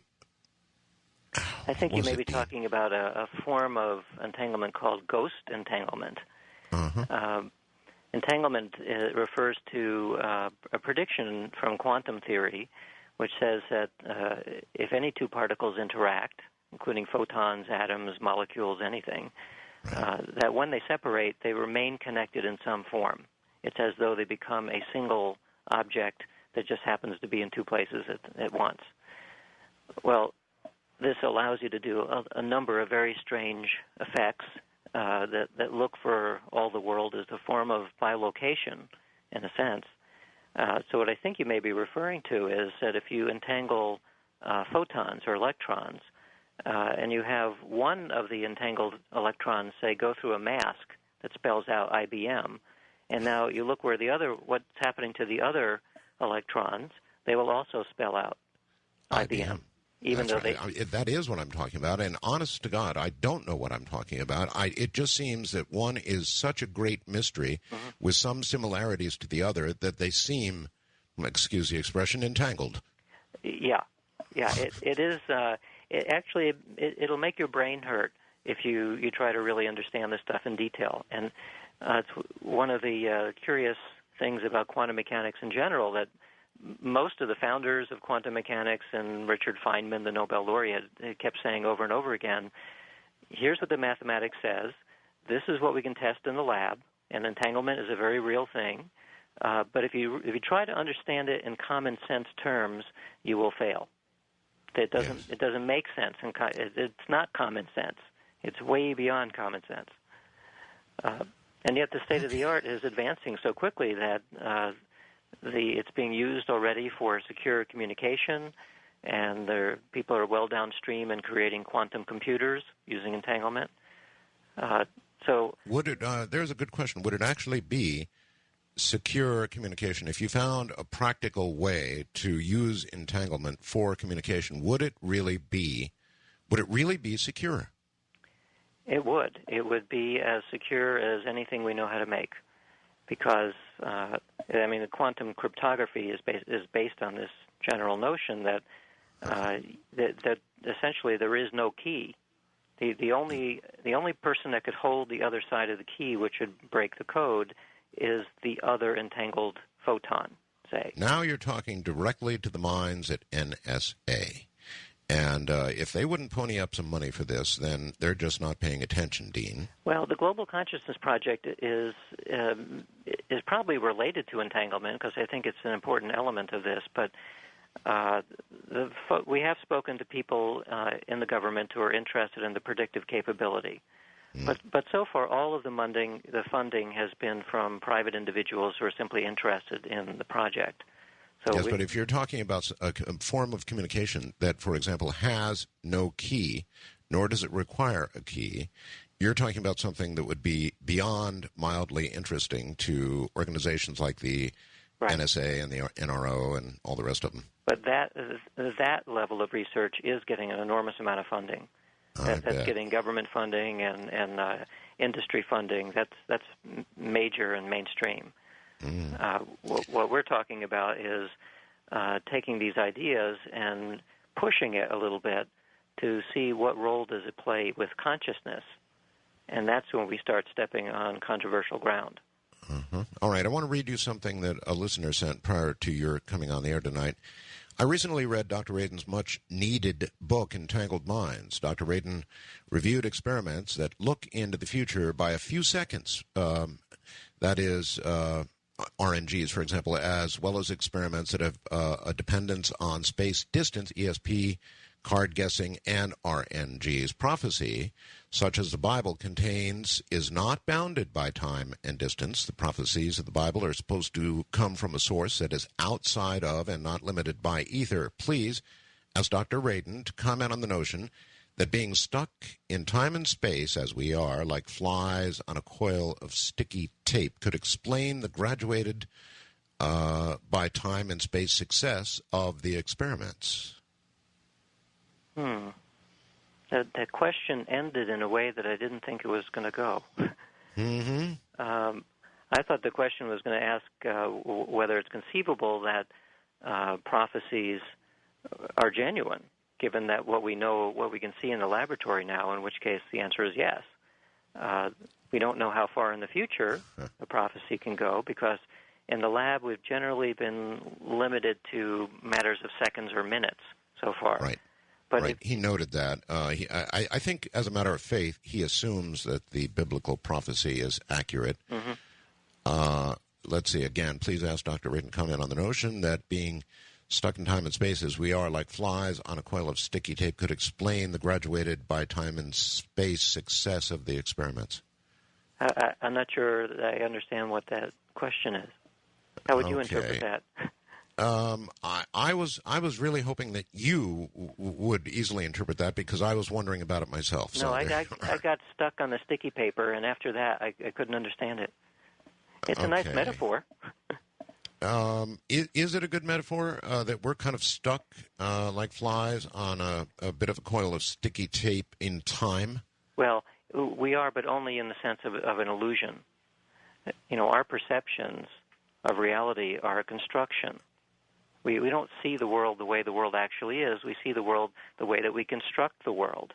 And there's this whole series of experiments. I talk about this a little bit in the book Entangled Minds, that show very dramatically that the way that we experience the world, both in time and in space, really is a construction. And you can do very slight changes to your expectations about what you're going to see, and you will see completely different things. All right. You're sort of in the predictive, the looking at and the predictive stages of this whole experiment in looking at world events and the correlation with what the eggs report and all the rest of it. Dean, is it possible, and I know that you're very well aware of the experiments that I did, about 9 of them, and they all worked out positively. We actually did create, it seems, rain. We did affect people's health. We did certainly affect the weather, and it kind of scared me. So is it possible that mass consciousness is something that can not only be monitored for predictive effect, I guess, or predictive ability, but also can be used in a proactive manner, as I think I demonstrated in those experiments? Yeah, can you create a tsunami in the ocean of consciousness by having everybody jump at the same time? Yikes. I think the answer is yes, but just as the metaphor that I just used, there are unintended consequences. And that's the tricky bit, because we don't really know the details of what we're dealing with. We don't know, for example, that if you wanted to rain in a certain place and you get a couple million people to agree to that and to intend it, that you may well get rain, but we're dealing with a complex weather system, and you may create a drought somewhere as a result. Mm-hmm. Or a flood. Or a flood. Yeah, that's exactly what stopped me, and I finally realized, what the hell am I doing? However, the success, I think, of the 9 experiments, that's not a gigantic number, but it was amazing, and then it began to scare me a little bit, and as you know, several years ago, I stopped doing it. Now, if there was some sort of global threat, and we're not all that far away from that kind of thing, whether you want to talk about human behavior or you want to talk about the current state of the planet and what's going on with the warming and all the rest of that, there may come a time when it may be worth trying, because otherwise we're going to be in a lot of trouble, and I don't know anything else that can affect systems like the weather and the rest of it other than this. It's probably true. I mean, especially in terms of global warming, if we go beyond the stage of last resort, then we have nothing to lose at that point. My feeling exactly. When it comes to something like peace, like if everyone prayed for peace in the Middle East, it'd have to be very carefully constructed on what that means, because peace means different things to different people. And that's right. One way of thinking of peace is as though we're spreading mental Valium over the entire Middle East, and everyone just calms down. Oh, no, very well said. It may well be, for example, Dean, that peace to a Palestinian might be the eradication of Israel. Exactly.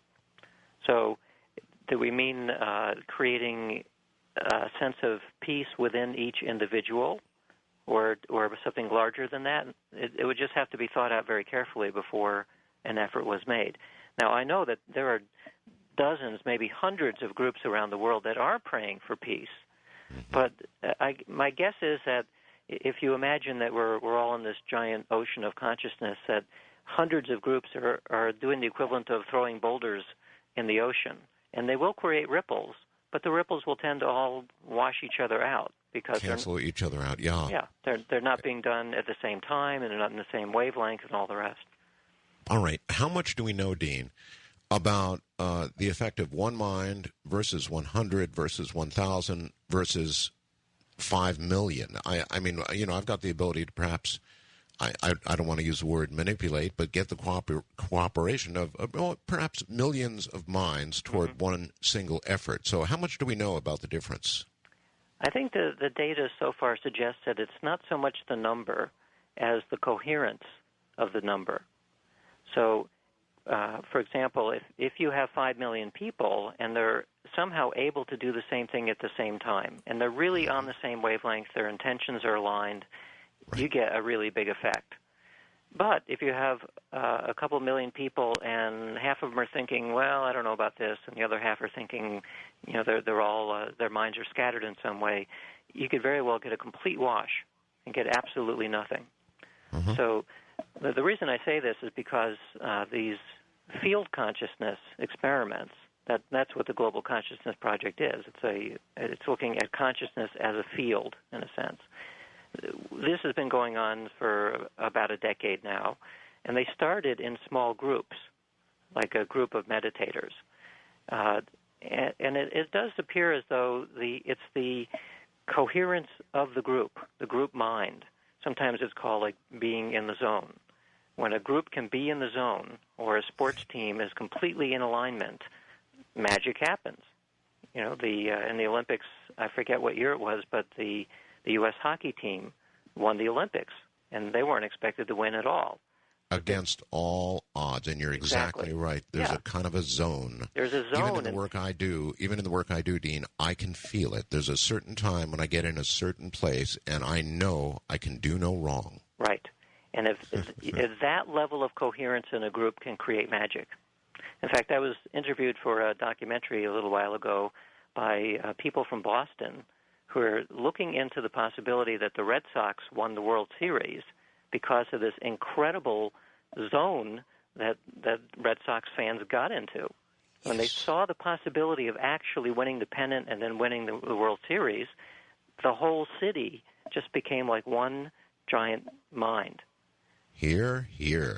What a wonderful example that is. I mean, again, talk about against all odds. It was just impossible. But night after night, the impossible kept happening. And you think it might have been that, a whole city in such alignment in their thinking. Well, there have been a lot of studies looking at whether there is a home team advantage. And it is very, very clear. The statistics are very clear on this, that there is a home team advantage. So that's just on a very small scale. That, you know, the home crowd helps somehow, and there's some normal psychological reasons, but maybe it goes beyond that. The home crowd will help. And so if you now have a building coherence in a place like Boston and surrounding areas, could they help the team? I think the answer is yes. Oh, I think clearly it is. In fact, I think the odds makers in Las Vegas, as a general rule, give about 3 points, and they don't give things for nothing. 3 points to a team for a home field advantage. Something like that is fairly normal. So it's real. It's real, yeah. So what about a home team advantage for the entire planet? I think you're right when you said earlier that if there was something that was threatening the entire globe, and everybody understood it. And now with modern media, we can get an enormous number of people all thinking the same thoughts at the same time. I think we could see the equivalent of a miracle. Of a home team advantage for the planet. All right, Dean, hold tight. We're up here at the top of the hour. God, this is fascinating stuff. Dean Radin, Dr. Dean Radin is my guest. We're talking about consciousness, and we're talking about, really beginning to talk about doing something about it all. And we'll pick up on that exact point when we get back from Manila in the Philippines. But it really doesn't matter. I'm Art Bell. It is indeed. Hi, everybody, from Manila in the Philippines, Southeast Asia. I am Art Bell, and that song just said, there are times when all the world's asleep. Well, not really, but there are indeed times when very large portions of the world are asleep, and I wonder if that makes any difference at all, or if the conscious mind, at times when it is awake, when it really is conscious, is producing a different result than when it's asleep. I suppose you could look at the eggs on one side of the world, where mainly everybody's asleep at a certain hour, versus the eggs on the other side of the world. I don't know. That's a question we'll ask. The whole thing is fascinating. Talk about a home team advantage. What happened in Boston was nigh on to impossible, and yet it happened, as Dean pointed out, kind of a home team. We'll explore all of this further with Dean Radin in a moment.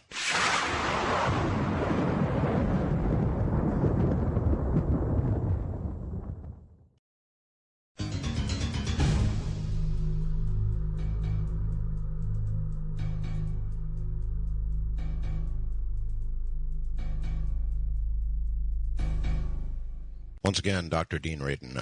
Dr. Radin, Holly in Georgia sends the following fast blast, and it's exactly my concern. It says, hi, Art. So basically, if we get everyone on the planet convinced that global warming is causing the planet to get hotter, and everyone is in the same place and worried all together, might it not be that we are heating the place up simply by thinking about it? We don't know how far the push can go. In other words, all of the effects that we see in the Global Consciousness Project are changes in order, changes in statistical order. So these are not gigantic. We're not pushing mountains around. We're pushing around order. Conceivably, if given that there's the butterfly effect in weather, the chaotic effects in the weather, it may be the case that all of the concern would change weather patterns in some way. But whether it would actually warm up the planet, literally, that's still unknown. Well, it may be unknown, but I've had this subtle feeling for some time that ultimately directed consciousness, may be a greater power than atomic energy. I don't know. I've just had that feeling. And so what Holly says does concern me. In other words, most of science is now becoming convinced. For a long time it was very controversial about whether or not we were actually getting global warming. Mm-hmm. That's kind of settling down to almost everybody believing it. And as more and more scientists come out with declarations that, yes, it's happening, yes, it's speeding up faster than we thought, then more and more people begin believing that. And perhaps like me, they're a little pessimistic, and there you go. Mm-hmm. Yeah, it could feed on itself. It's possible. But as I said, whether the minds of people can cause the world literally to heat up, that's not so clear to me. We can probably, or conversely, whether we could cause it to cool down. Yeah, I think we collectively we can tweak it. We can push it in various ways, but for very large scale effects, like pushing an asteroid out of orbit or something of that sort, that I'm not so sure about. Well, I don't think we've given that one a try yet, and I hope we don't have to. Mm-hmm. But there may come a time, either with the global warming, which is beginning to get rather serious. I mean, look at what's going on in North America right now. West coast of the U.S. are having power brownouts, and everybody's worried about the power and the temperatures and all the rest of it. Mm-hmm. It's beginning to get rather serious, and if too many more years go by and it keeps increasing at the present rate, it's going to get very serious. Yeah. Yeah, and perhaps one of the biggest dangers is that things change slowly enough. I mean, even over the course of a couple of years, that's extremely fast in geological time. It but, sure is. But on the human day-to-day work, it's not that fast. But we could find ourselves in an extremely serious trouble in a couple of years, and then we have to do something. Yeah, exactly.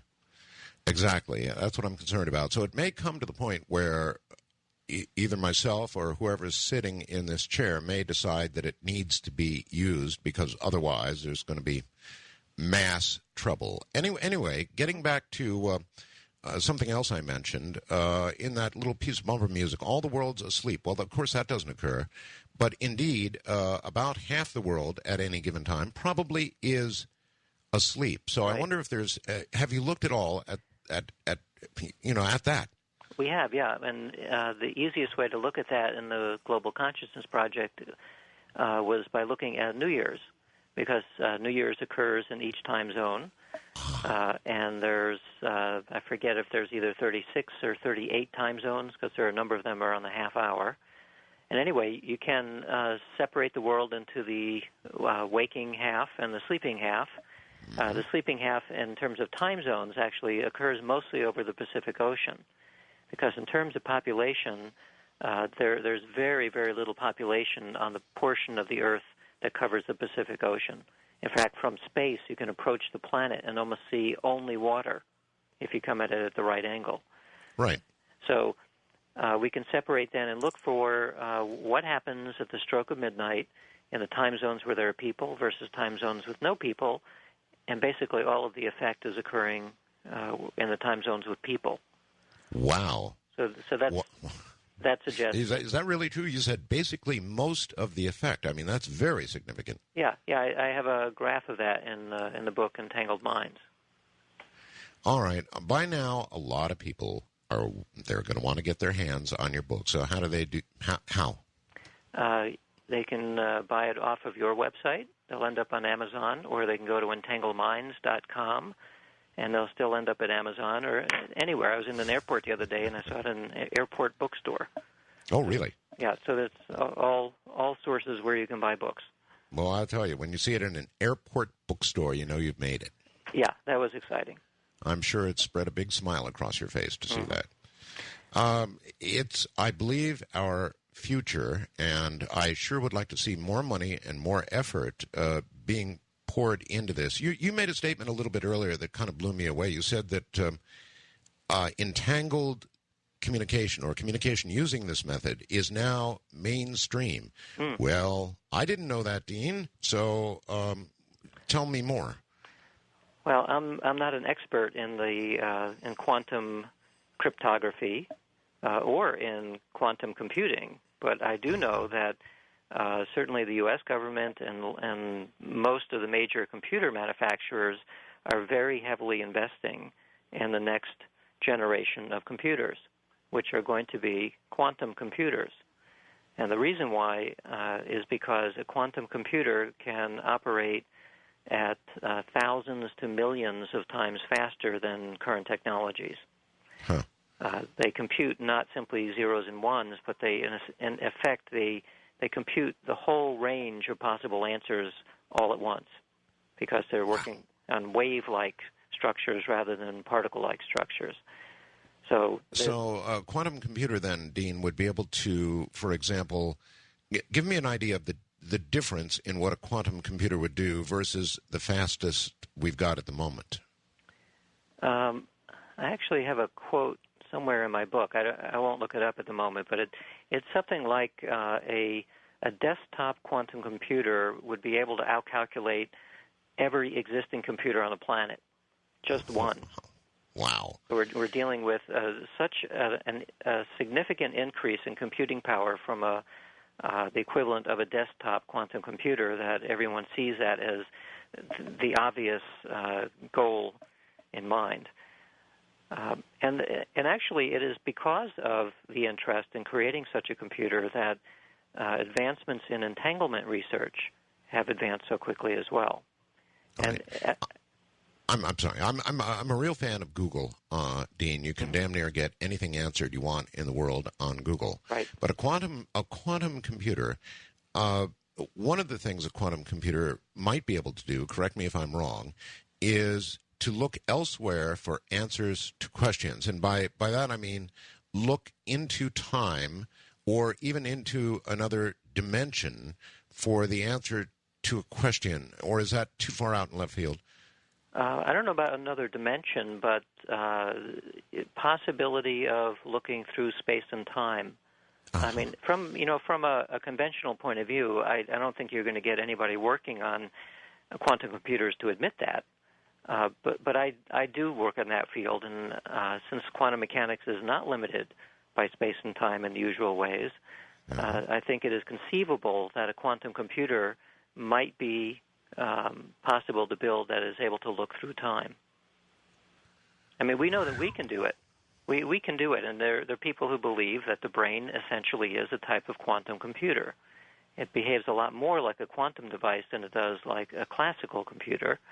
And we know through experiments that I've done and other people have done that it is possible in the lab to show that we can respond about 3 to 5 seconds before a future event. Now, this is response in an unconscious way. It's your body responding before your mind's aware of it. But we can demonstrate that now in the laboratory. God, that's incredible.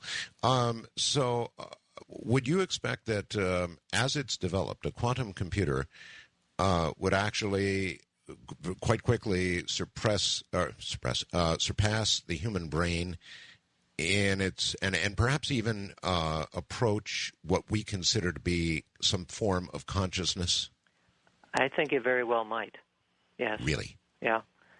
The thing is that if we can design a brain, essentially, which is what I think what a quantum computer will eventually be, once it becomes smart enough to be able to start designing itself, it will essentially evolve probably hundreds of thousands of times faster than we're evolving, in which case you can almost imagine that the instant that the first quantum computer comes online, it will explode in terms of its intelligence and immediately become a whole lot more intelligent than anybody who has ever lived on Earth. And Isn't beyond that potentially terribly dangerous? Yeah, it could be dangerous. I mean, it could decide there are a lot of science fiction stories based on this general notion that the computers decide that we are an annoyance and we have to go away now. Either an annoyance or we're ultimately perhaps suicidal or something. In other words, even if it were very carefully designed to do the very best for man, the best for man might turn out to be something that we're not all that pleased with. Right. One would hope that you can build into such a thing the Asimov's 3 laws of robotics. But as Asimov wrote again and again, there are all kinds of tricks involved even in his 3 laws and reasons why computers would do something that doesn't make logical sense from our point of view. So it is a risk. But, any advanced form of science is a risk. It's a risk to study consciousness deeply because, as you said, it is. I think it's very likely the case that a significant understanding of consciousness would be far more powerful than atomic energy. Because if it turns out that consciousness actually is more fundamental than what we think of as the fundamental physical forces, then we're dealing with some element of creation itself, and that becomes a little tricky. That actually takes me back to something very much earlier in the show, and I don't know if you heard the first hour or not, but the Pope actually made mention of the fact that he would rather not see us investigate the actual moment of creation, that there's a great danger from his point of view in our investigating that moment of creation. Anything after that, as far as the Pope is concerned, is fine, but investigating the actual moment of creation, he says, is a no. I take it you would not agree with that point of view. Or do you? Well, no, I guess I don't. I mean, as a scientist, I'm driven by curiosity. I always would rather know. I'd rather be cautious, and if there was any inkling that opening a door is the bad thing to do, I would think very hard about opening that door. But so far, we've seemed to we've done okay. And I think that in general, it's better to know than not to know. I suppose. I don't want to crash any websites, but we should make the bulk of the audience know they can actually go and look at these eggs. They can actually log on to a website, and they can watch these eggs. There's little noises associated with the eggs reaction from different parts of the world, and they're listed, and there's little dings and dongs, and every now and then they do go crazy, and I have a lot of people in the audience who watch these eggs, and I'll get emails saying, "Oh my God, Art, they're going crazy." Is it worth doing that? In other words, is it worth sitting there and watching what's going on or monitoring what's going on and then looking for an event? Well, of course, you can do that, but that's not the way that the project is run. Because we're dealing with a large random system, there will be times when just completely by chance that all of the eggs will become coherent and you'll get a big spike. But that's not. We don't do that. I mean, we don't do that kind of analysis because it's too easy to read in that something is happening. And we do it from the other direction, where we first look at a world event and then we look at the data associated with that world event. So you're still looking at it all historically, really. Yes. Mike in Auburn, Washington, who asks the obvious, ask your guest if any specific predictions have been made by these eggs. And, of course, the answer to that is no, correct? That's correct. Yeah. Do you ever think that the research into all of this, Dean, could get to the point where something more specific than you can now look at could be discerned? I think almost certainly. When Roger Nelson gave this talk at this physics symposium, one of his last slides said that not only is this a unique database, that nothing like this has ever been created before, but we were surprised when Roger and a physicist named Peter Bancel were the ones who went back in the database, looked at the earthquakes, and found this 2-hour precursor. They were very surprised to see that. So this is just one of probably lots of surprises that await us when we have enough analysts looking at the data and to try to understand what it's trying to tell us. In other words, it's as though we have a lot of data. We can correlate it against all kinds of things, stock market, and you name it. We expect that there are many surprises waiting, because anytime a new instrument is developed, and this essentially is a new type of instrument, it reveals a new element of the world, a new element of reality, and it opens a new door of knowledge. So it's waiting for us to go through it, and we just need more people to go through it who are able to analyze it.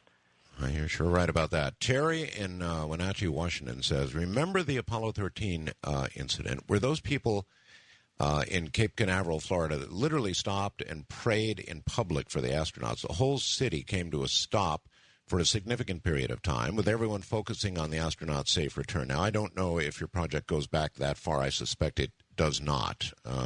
It does not, but coincidentally, the person in charge of bringing Apollo 13 back was Edgar Mitchell. Edgar Mitchell is the founder of the Institute of Noetic Sciences. And I've spoken to him about this, and he feels that the actual probability of Apollo 13 coming back with the astronauts alive was very close to zero. There were just so many things that could have gone wrong. And it wasn't just the Cape Canaveral that was praying. The whole world was alerted and was praying. Correct. And he felt that it was the combined will of the world that made a near zero probability actually happen. That it basically was a kind of a probabilistic miracle that the astronauts were able to land safely on Earth. Kind of like Boston. In a sense, yes. We know how dangerous it is to take any shuttle or any spacecraft back into orbit, as we know from recent events. It's easy to just burn up. And yet these guys, who were in a very seriously crippled spacecraft, managed not only to swing around the moon, but to actually make it back in one piece. That is incredible. All odds, yeah, absolutely incredible.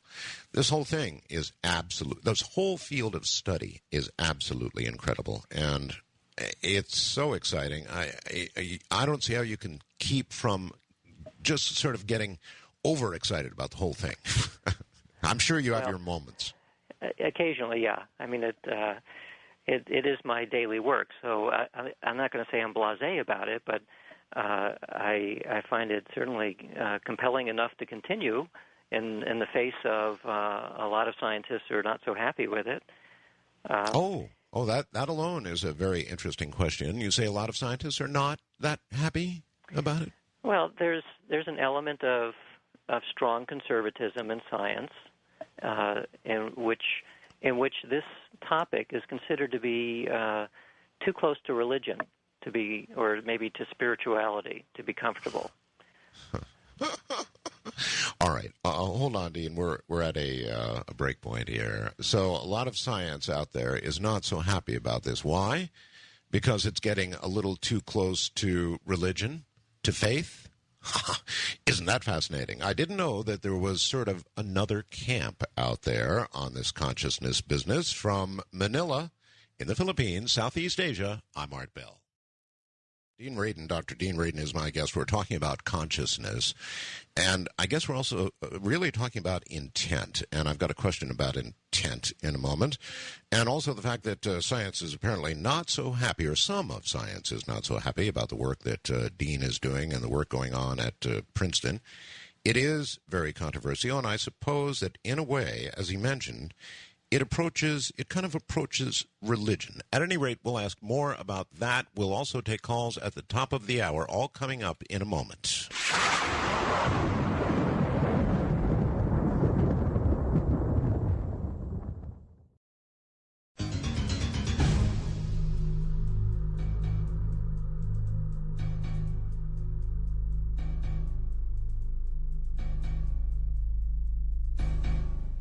On this program over the years, I have asked many doctors and many scientists if they believe in God or not.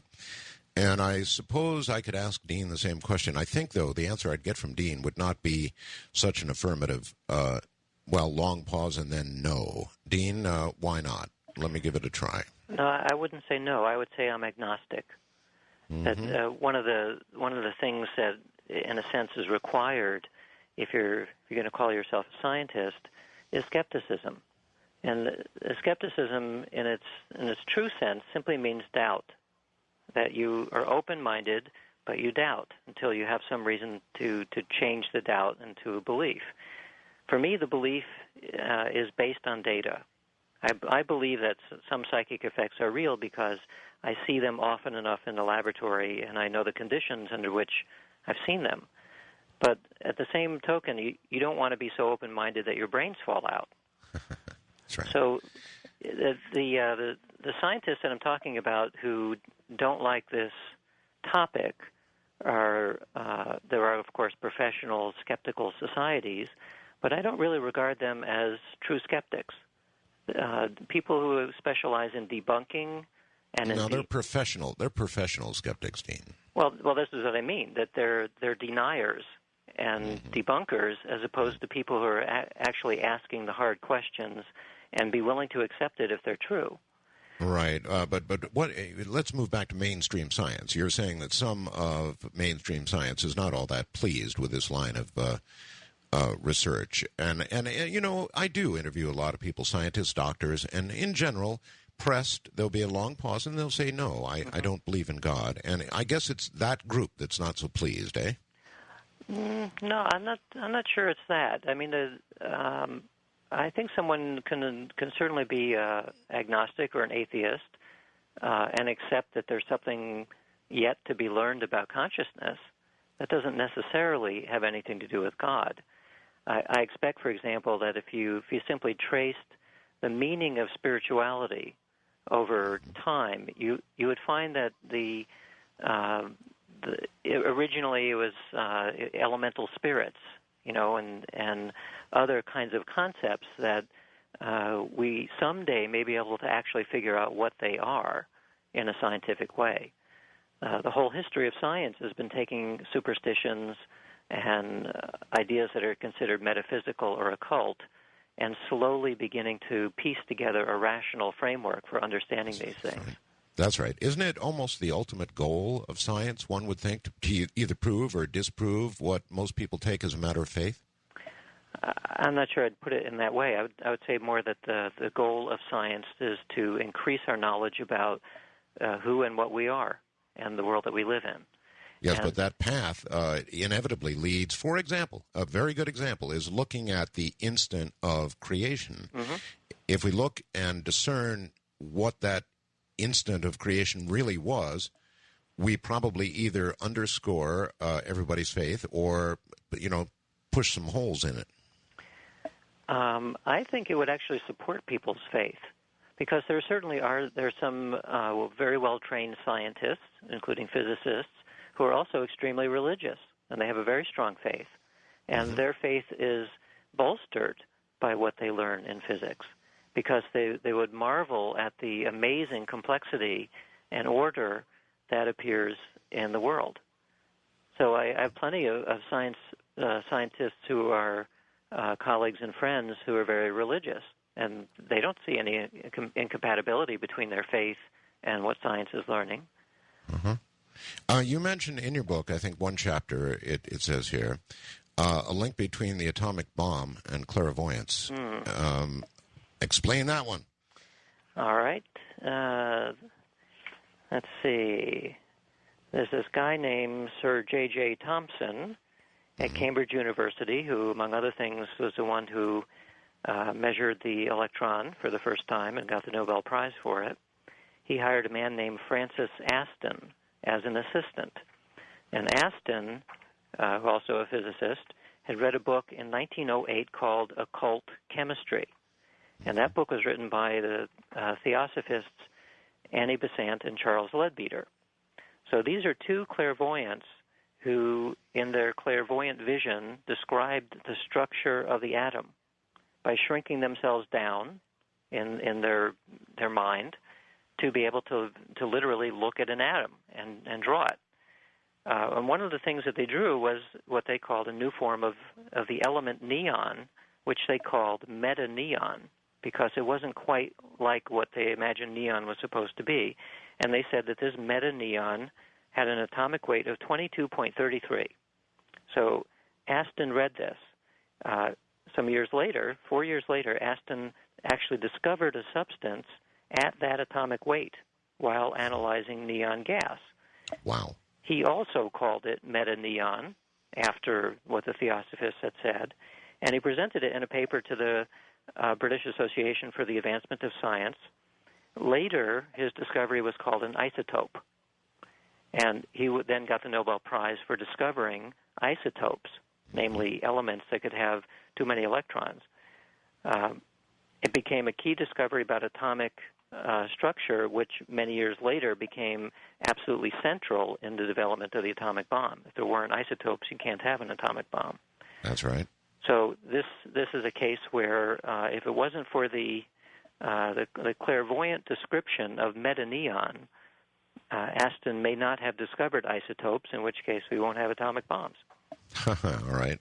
Also this, and I'm really, really interested in this, toward the end of your book. You have a drawing. Of course, Joe McMoneagle is a remote viewer. I've interviewed him any number of times here on the program. And we've talked many times about not just remote viewing, but remote influencing. Now, I guess right now we think of a single mind as, I don't know, not that strong an influence on anything, perhaps able to influence a non-random computer or something like that. But that's about it. Not, as you pointed out earlier, move, to move mountains or something like that. However, there is a drawing of a mind amplification device. Right. And now, can you explain what such a device? Do you believe it to be possible? And if so, can you explain how it might work, how it might be constructed? Well, this is part of a long-term project on looking at the role of intention in the behavior of physical systems. Uh-huh. And if it turns out that mind and matter are actually connected in some way, which I believe the evidence suggests it is, then conceivably it should be able to be possible to use that to do various tasks. I mean, like a silly task would be to create a psychic garage door opener. But nevertheless, a task like that, where you have a intention operated switch. So what kind of a physical system would become the detector of this intention? And by the way, it only makes sense if it can somehow be tuned to an individual, because otherwise everybody would be opening your garage door. That's right. In addition, it has to be able to discriminate between a frivolous thought and a thought in which you really mean it. So there has to be some degree of intelligence in terms of the detector of the intention. So I didn't know how to build one of these, and I had the opportunity to work with Joe for about a year, in which, as you may know, the way that Joe works is he doesn't want to know anything in advance, because otherwise it'll tend to bias what he says. Right. So I simply targeted him on future technologies that did this. A future technology, not too far in the future because I wouldn't understand it, but more like prototypes of working intention switches that I wanted him to then draw. And so he did this. I have a large file full of drawings and descriptions of technologies which are in the near-term future, in which these intention switches are being made. All right. That would require not only a discerning receiver to activate a switch, it would also require perhaps some kind of amplification device, or what we would think of as a transmitter to aid the brain in transmitting a stronger signal. Yes? Not so much on the brain side. It's more on the receiving side. The detector itself takes advantage of quantum properties and ways of manipulating the results of quantum events in slightly new ways. All right. So, question: would the receiver, Dr. Radin, be tuned to the transmitter or the human brain simply by some prior association? At least in these prototype devices, my understanding of what Joe has written is that it would have to be trained in the same way that a voice recognition system might need to be trained. Exactly. Yeah. Exactly. So there is an association that's formed, right, much like with IBM, and then from that point forward, you would essentially be tuned. The receiver would be tuned to that particular brain. Well, yes, to the brain, but more towards the intention itself. It's not the brain so much as the mind, the mind of the intender. Yeah. All right. Intention. Let me stick for just one moment with intention. I interview people like Dr. Evelyn Paglini. She is a witch. And when I have her on the program, Dr. Radin, she talks all the time about how the importance of intention. Mm-hmm. They make all kinds of claims that a witch can do this or a witch can do that or actually cast a spell on somebody, and that it's all wrapped around intention. And I'm sure this is something that mainstream, science certainly scoffs at a lot. But it sure is in the same ballpark, if you'll pardon the expression, as what you've been talking about tonight. Mm-hmm. Yeah, intention and attention seem to be the key. That's true. When you look at the, say, Patanjali's Yoga Sutras, written over 5,000 years ago, the whole process of meditation is essentially an attention training process.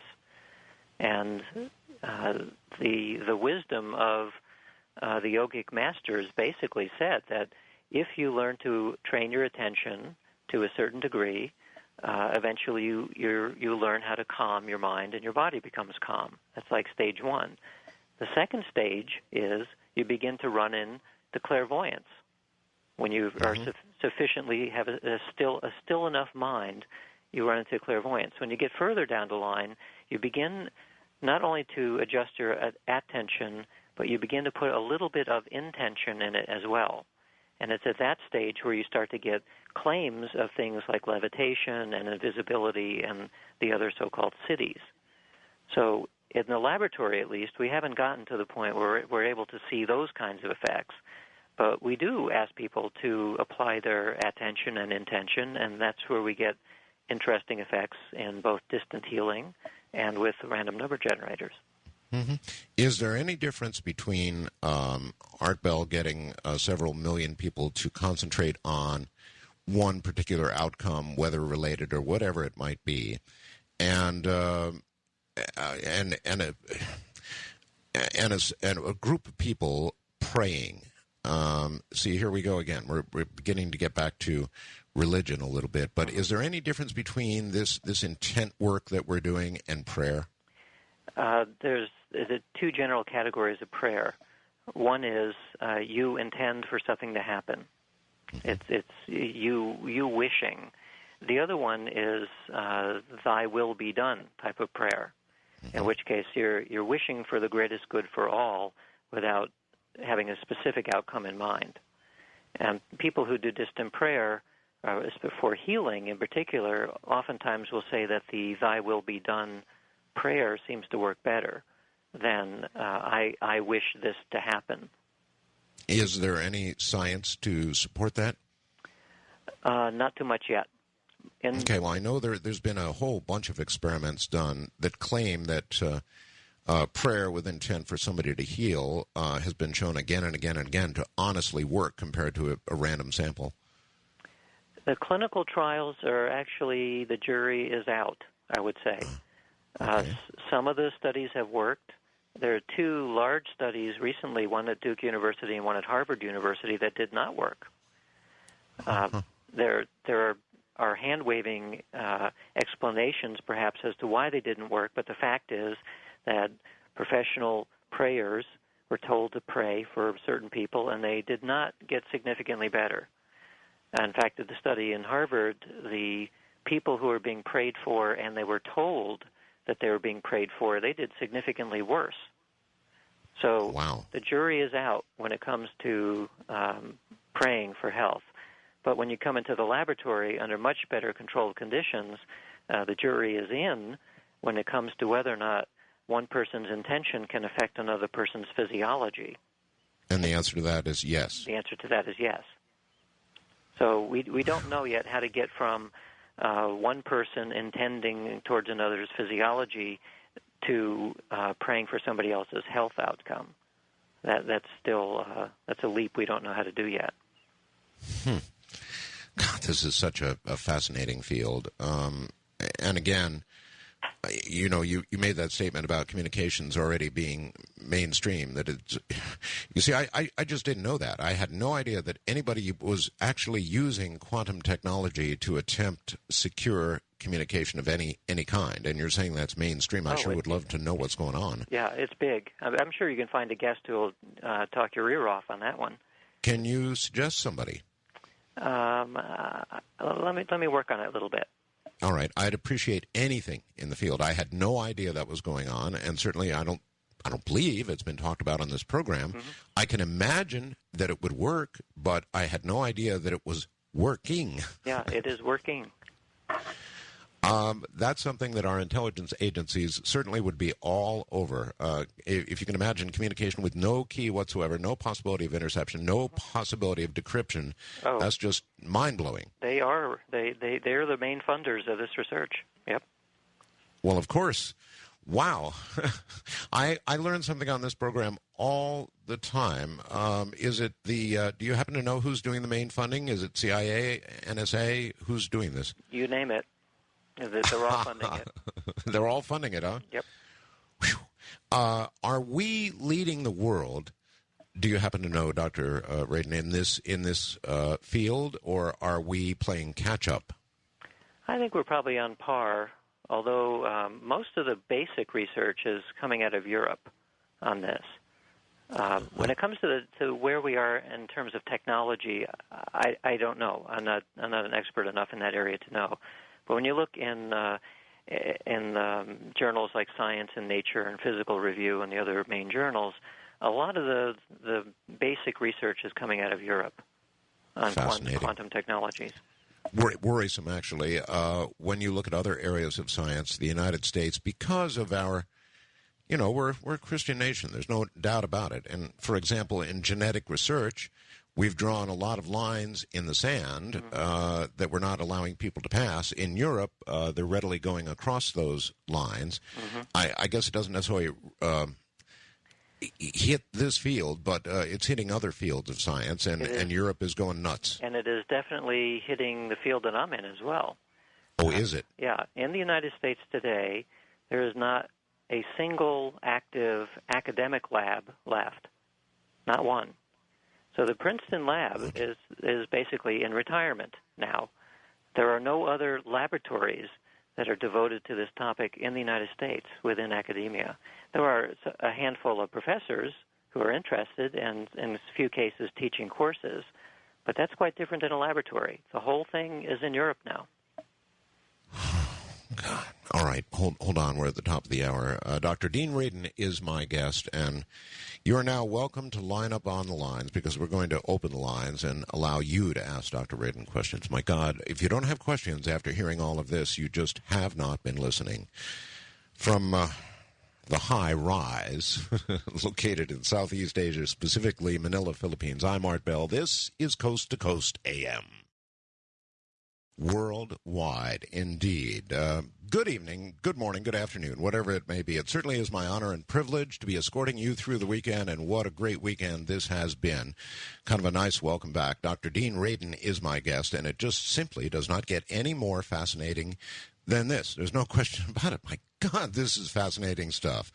Entangled Minds is the doctor's new book, and I heartily suggest that you make your way to Amazon one way or the other and collect it for yourself quickly, because I have a feeling this is our future, one way or the other. So in a moment, we're going to open the phone lines, and it's all you and Dr. Dean Radin. I'm Art Bell.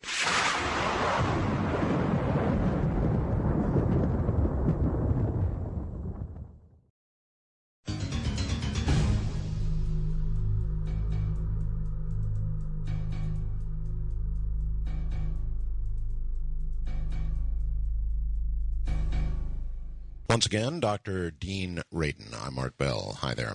Doctor, just before we begin on the lines here, I would like to say to you that, look, even though I'm not presently doing these experiments, if you decide that you would like to try some kind of controlled experiment, I am at your disposal. Okay, that's a very generous offer, and I will keep it in mind. Please do. I'm sure. I guess you're kind of cautious the way I am with regard to these experiments. In fact, you sound every bit as cautious as I am, if not more so. Is that so? I have a healthy respect for what we're dealing with, yes. Mm-hmm. All right, let's go to the phones and see what people have to say. Wildcard line, you're on the air with Dr. Dean Radin and Art Bell. Hi.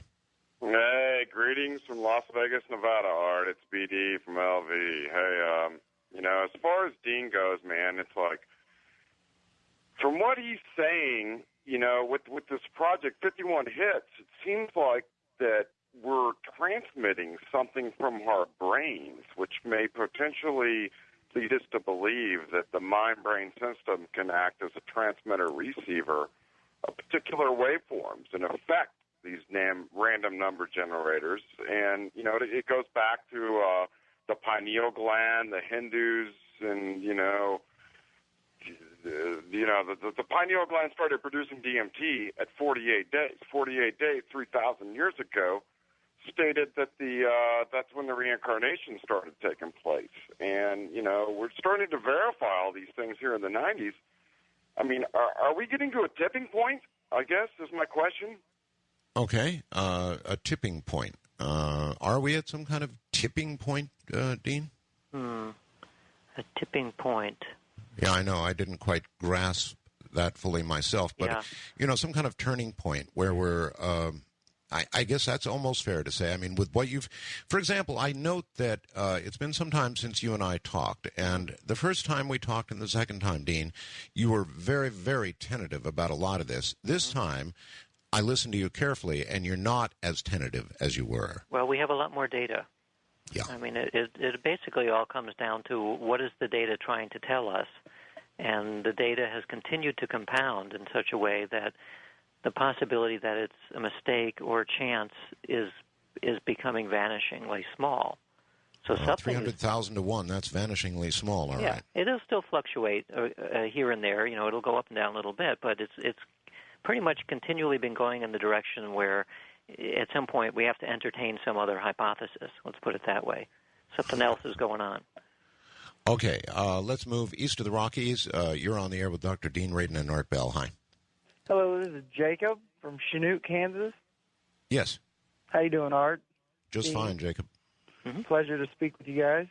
My question is, in National Geographic, they had an article about the Mayan 2012 calendar and how they speak on the change of our consciousness in that turn because we're coming to a 25,000 and 5,000 year celestial events. I was wondering if you've studied or looked into any of that. I've read a book or two, but I'm certainly not an expert in that area. The only thing which actually is relevant to the work that I've studied is the possibility that there is something peculiar about the galactic center in relationship to psychic ability. And that was actually a major surprise, even to the person who discovered it. And the discovery basically says that when it has to do with the local sidereal time and psi performance in laboratory tests. Okay, well, what about this? The Mayan calendar, of course, ends in 2012. And on this program and any other program like it, we get endless references to 2012. So there is an expectation out there, Dr. Radin, that something's going to happen in 2012. If you look at this whole consciousness thing, that may turn into some intent that'll cause something to happen in 2012. Any worry about that? There's always some worry that there's a self-fulfilling prophecy that goes on. Yeah. But on the other hand, think about all of the concern about Y2K. And Y2K came and went without a hitch. Mm-hmm. Now, there was a lot of work in the computer business to make sure that it wasn't going to be a problem. But in this particular case, I wouldn't be too surprised if 2012, December 21st, is it, if it comes and goes without a hitch also. Turns out to be another Y2K. Right. We can hope that. A lot of people do not realize the billions of dollars that were spent. They went and said, oh, what a total non-event. Well, one of the reasons it was a non-event was a lot of people did a whole lot of work and spent a whole lot of money to make it so. That's right. Anyway. For 2012, there's nothing that we can do to prevent the alignment that is predicted to take place, in which case maybe it won't be like Y2K. Cross fingers. West of the Rockies, you're on the air with Dr. Dean Radin and Art Bell. Hi. Hi, this is John in Seattle. Hi, John. When Mr. Radin was on back on May 4th, it was my first knowing that there were these random generator eggs. Right. And I had in the back of my head kind of a desire to see if I could affect these generators. Mm-hmm. And, really sparked an experience in my head. About 3 days, I'm guessing, after he was on, probably about 1 a.m., plus or minus, I'd been to the bathroom after break, and I came back to my table where I take notes, and instead of sitting down, I just turned and put one hand on the table, and it's like my consciousness turned a little bit, and I found myself like standing in the head of a giant entity, and the earth came out of his chest, and the word one flowed from his mouth across the earth. Well, that's quite an experience. I have no idea what it means in the larger scheme of things, but it's an interesting experience. There is, I suppose, one thing somebody could do. Dr. Radin, it's possible to go to Google. I guess you could tell everybody how to go see the eggs, but if you go and you put in Princeton space eggs, it'll get you there. You'll eventually see them. Would it be possible? Are the eggs now marked geographically? Do we know where each one is? Oh yeah, yep.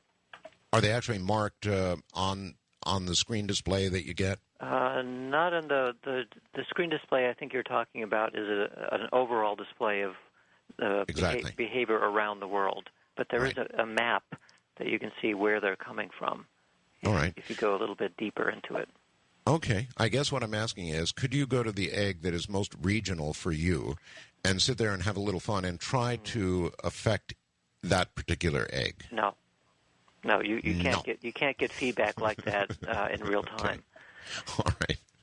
All right. I just thought I'd ask. There is, of course, that computer program we've referenced previously on this program that I have that I absolutely love, the one in which you can bring down a picture of the Earth, for example, and then random noise on the other side and try to get either the random noise or the Earth to materialize.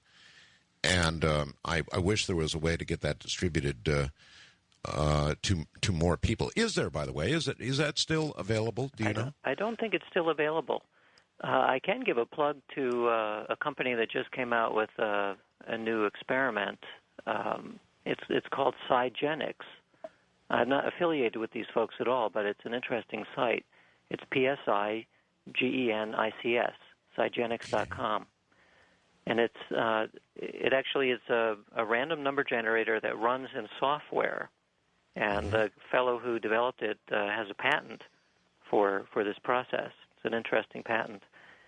So he's created what amounts to a similar experiment like you'd find at the Pear Lab, but you can download it and run it on your PC. How cool is that? All right, I'll be on that as soon as I'm done here. First time caller line, you're on the air with Dr. Dean Radin and Art Bell. Hi. Yes, hello. How are you gentlemen doing? Quite well, sir. Thank you. Thank you. I have a theory to add to the discussion of mass conscious, and if it is in fact an energy like we think of other energies. You were talking earlier a bit on the localization of these random generators, and if they in fact, if in fact the phenomenon that is going on is that. But you guys pretty much have stated it, but I believe this energy, this mass conscious energy, undergoes an inverse square law, like how light energy is more prominent at its source and it spreads out and dissipates at greater distances. And I don't think that's true, Doctor. In a traditional transmitter, like a AM or an FM transmitter, what that caller said is certainly true. It's very, very strong at the source, and then spreads out and becomes measurably weaker as it covers more geography. That does not seem to be true, or does it? Well, it's an interesting question because there is some evidence that these effects drop off with distance.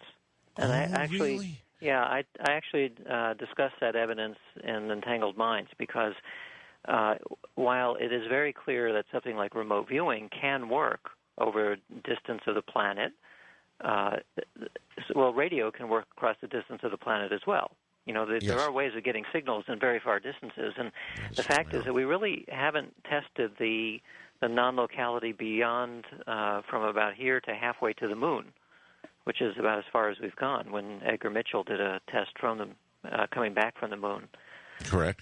So there's a couple of experiments looking at distance, and while it's not exactly inverse square, there does appear to be a decline.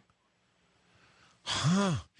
Okay, well, that would suggest, if true, that it is kind of like RF in a sense, that it does dissipate with distance, and that would also, I don't know, it seems to me, it would suggest to me that it is using a specific medium in which to communicate. This is a surprise. What you're saying right now is a gigantic surprise to me. I didn't expect that. I thought that across time and distance there was no discernible lessening of the of this. I'm going to call it a signal. I don't know if that's right or wrong, but whatever. It is also true that, at least within the experiments on precognition, that there is a fall off in accuracy with increased time.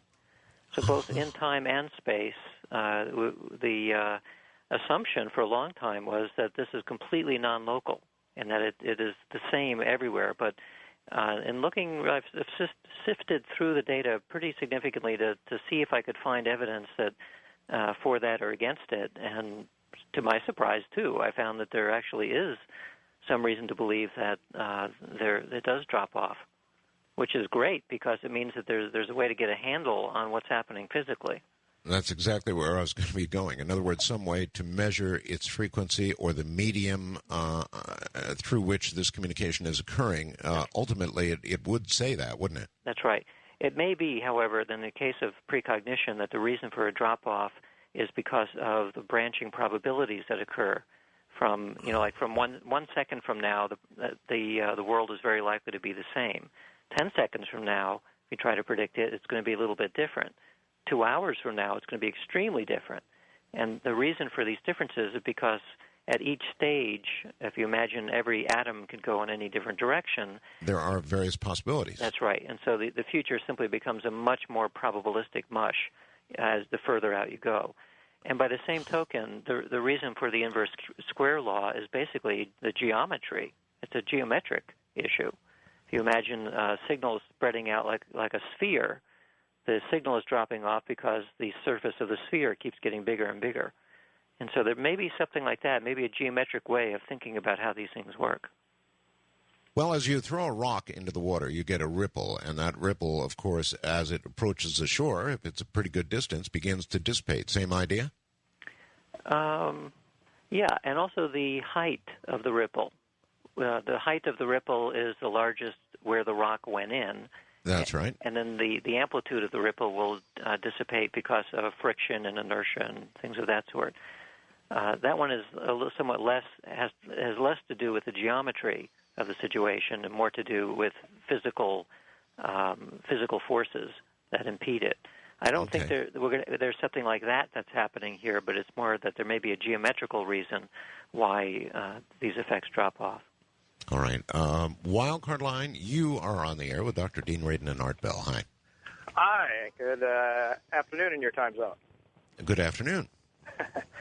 Yes. Mr. Radin, I was wondering if you really knew about the experiments in the Soviet Union where they used a electrocephalogram, which is basically a medical device to read microvolts off the human mind, which doctors use. It's like a oscilloscope for the mind.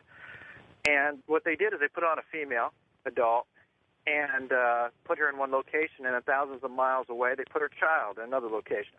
They induced pain into that children by a little pinprick, and the mother registered on the scope as feeling the pain of the child. Now, this is thousands of miles in distance where they conducted this test, and what was really weird about the test is not only that she read the pain, she felt the pain in her mind of the child being influenced with pain, but it was the speed and what was registered was faster than the speed of light. So the mind is actually transferring and receiving information quicker than the speed of light, which really is quite curious to me because Einstein's theory blows that out of the water, if that's true. But we're all somehow connected. They did this with animals, too, as well. They took a small newborn of one animal, I think it was a rabbit, I believe, and they separated into an animal, and again, the mother that produced that offspring registered on the EEG as inducing the pain that was being experienced. So with that in mind, I mean, your machines could be picking up not only human, but maybe a economic disaster in an ocean where maybe animals are dying in mass numbers. We have mass extinctions happening on this planet in certain areas, and you'd be picking up those vibes too as well if we have a mass killing of some species due to environmental catastrophes and stuff. So. I suppose it could be, Doctor. Mm-hmm. Yeah, there's maybe 20 studies looking at these EEG types of experiments where two people are monitored and you do some sort of stimulus on one and measure what's happening at the other, and most of these experiments have worked. It's true. Exactly. And what about his reference to the fact that it's, I'm not sure that they've actually measured it, but is it in fact faster than the speed of light? Well, I think what he's referring to is that sometimes the signal is seen in the receiver's brain or in their body before it actually occurs for the sender. Well, that certainly would be faster than the speed of light. That would require some sort of superluminal signaling. And by the way, at this physics conference that I was at the University of San Diego, for forever, basically, physicists have said that it's impossible to do superluminal signaling because of something called Eberhard's theorem. It's a theorem which says you can't do this. Right. And yet a physicist there made a presentation saying he thinks there may be a way to get around Eberhard's theorem and actually get a superluminal signal that goes backwards in time by 50 microseconds. And that blew us away because this is a mainstream physicist making a prediction that could be tested. Oh, my God. All right.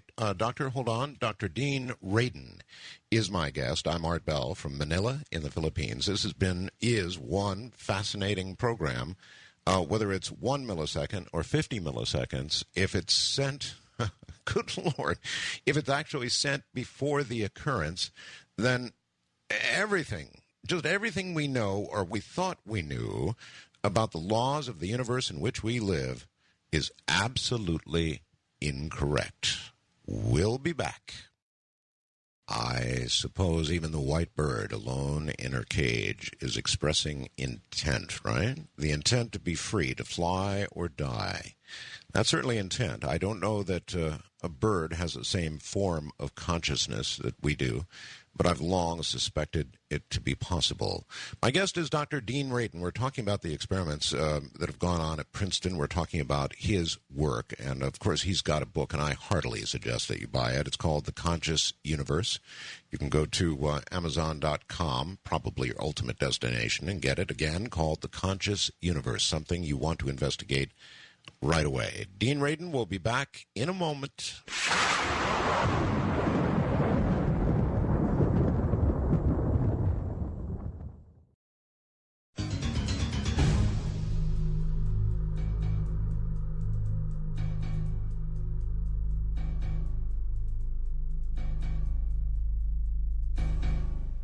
Once again, Dr. Dean Radin.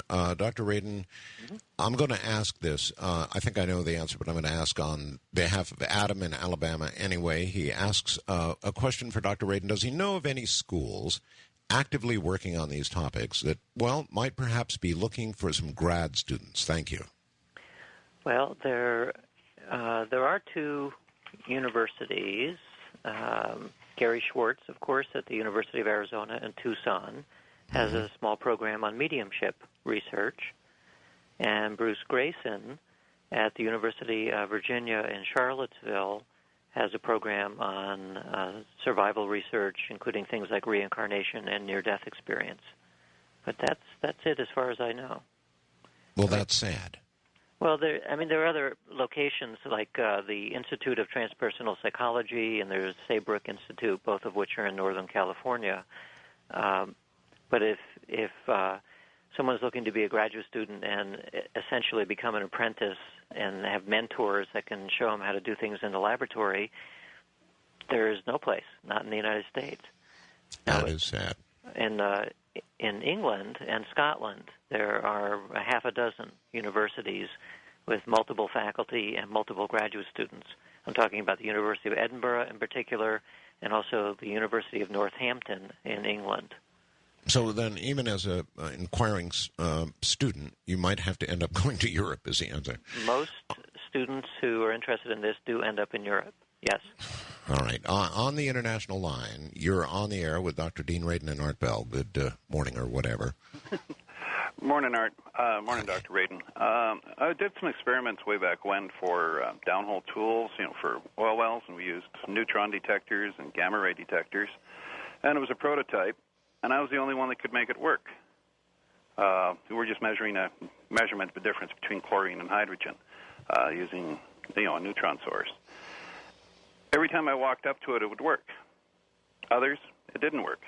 Everybody else was just, tearing their hair out because, the thing wouldn't work.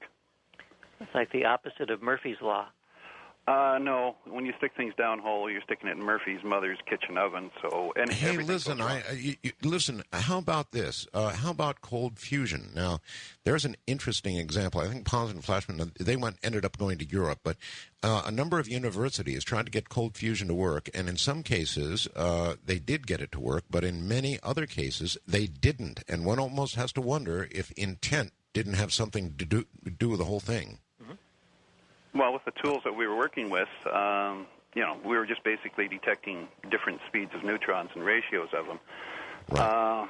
But for some reason, if somebody else tried to run this tool, it wouldn't work. And as soon as I walked up to it and said, hey, what's wrong, little baby? And bang, it would work. And I had PhDs tearing their hair out. Are you good with other machines as well? Yeah, I'm good with electronics and the rest. Sometimes it seems like at times I can make things work, just by kind of, what's wrong? Oh, okay. And then all of a sudden, bang, it works, and everybody else just kind of, they don't know. Mm-hmm. Doing a stint fixing TVs way back when in my apprenticeship, I had guys that say, well, what's wrong with this TV? And he wouldn't know, and I'd kind of just walk by to go outside and have a smoke, and I'd just kind of, oh, look at this. And about half an hour later, he'd be cursing and swearing because that was exactly the problem. Okay. Yeah. The moment he said that, the cold fusion thing popped into my mind, Doctor. Mm-hmm. They really had a problem with that. The people, it seems, that really wanted it to work got results. The people who were in doubt or very skeptical all bombed out. Mm-hmm. Well, if the research on mind matter interaction effects is true, and I believe it is true, it suggests that intention plays a role in any experiment, every experiment. So in the case of having machines work and not work, there's this famous anecdote about Wolfgang Pauli, the famous quantum physicist, who was known as being one of the top theorists in the world, but he had a reputation that whenever he came near a laboratory, no experiment would work. Things would break. Uh-huh. And so there's both people who have the equivalent of a green thumb and people who have the equivalent of a black thumb when it comes to equipment. And in this case, the caller apparently had a green thumb. Uh-huh. No, that's so true. It really is true. Something we don't understand, but your field may impart an understanding in all of this soon enough. East of the Rockies, you're on the air with Dr. Dean Radin and Art Bell. Good morning. Hi, guys. David from Washington, D.C. Yes, David. I've got a couple questions, but the throwaway is the attenuation effect makes me wonder the relationship to dark matter. But my real question has to do with your comment last night, Art, about our being a warrior species, and the comment that Dr. Paglini made one time about witches fighting it out on Lammas Night during World War II. Yes. So my question for Dr. Radin is, what happens when you have two groups that are diametrically opposed in their intention and they clash? Well, you have the Mideast. I don't know. Dr. Radin, any comments? Well, if we were able to visualize the intention itself, I imagine it might look like something like waves or a distortion in the medium in which we live or something of that sort, like a disturbance in the Force from Star Wars. Ideally, they would cancel each other out, and so nothing would happen. But in the less than ideal case, they might interfere in a constructive way and create havoc. It would not be a pretty sight.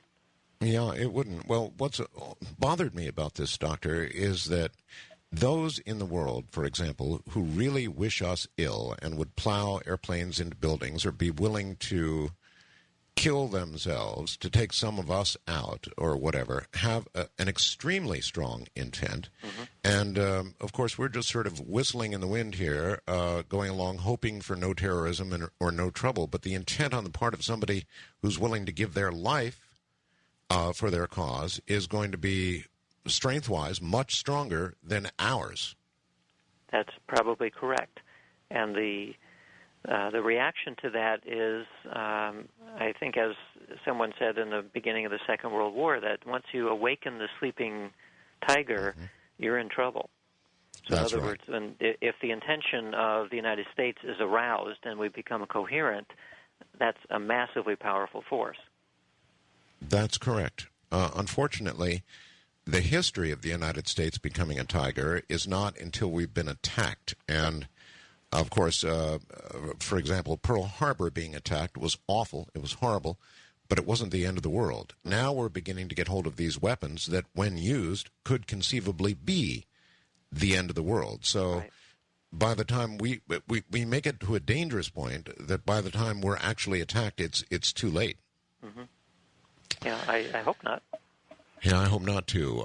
West of the Rockies, you're on the air with Dr. Dean Radin and Art Bell. Hi.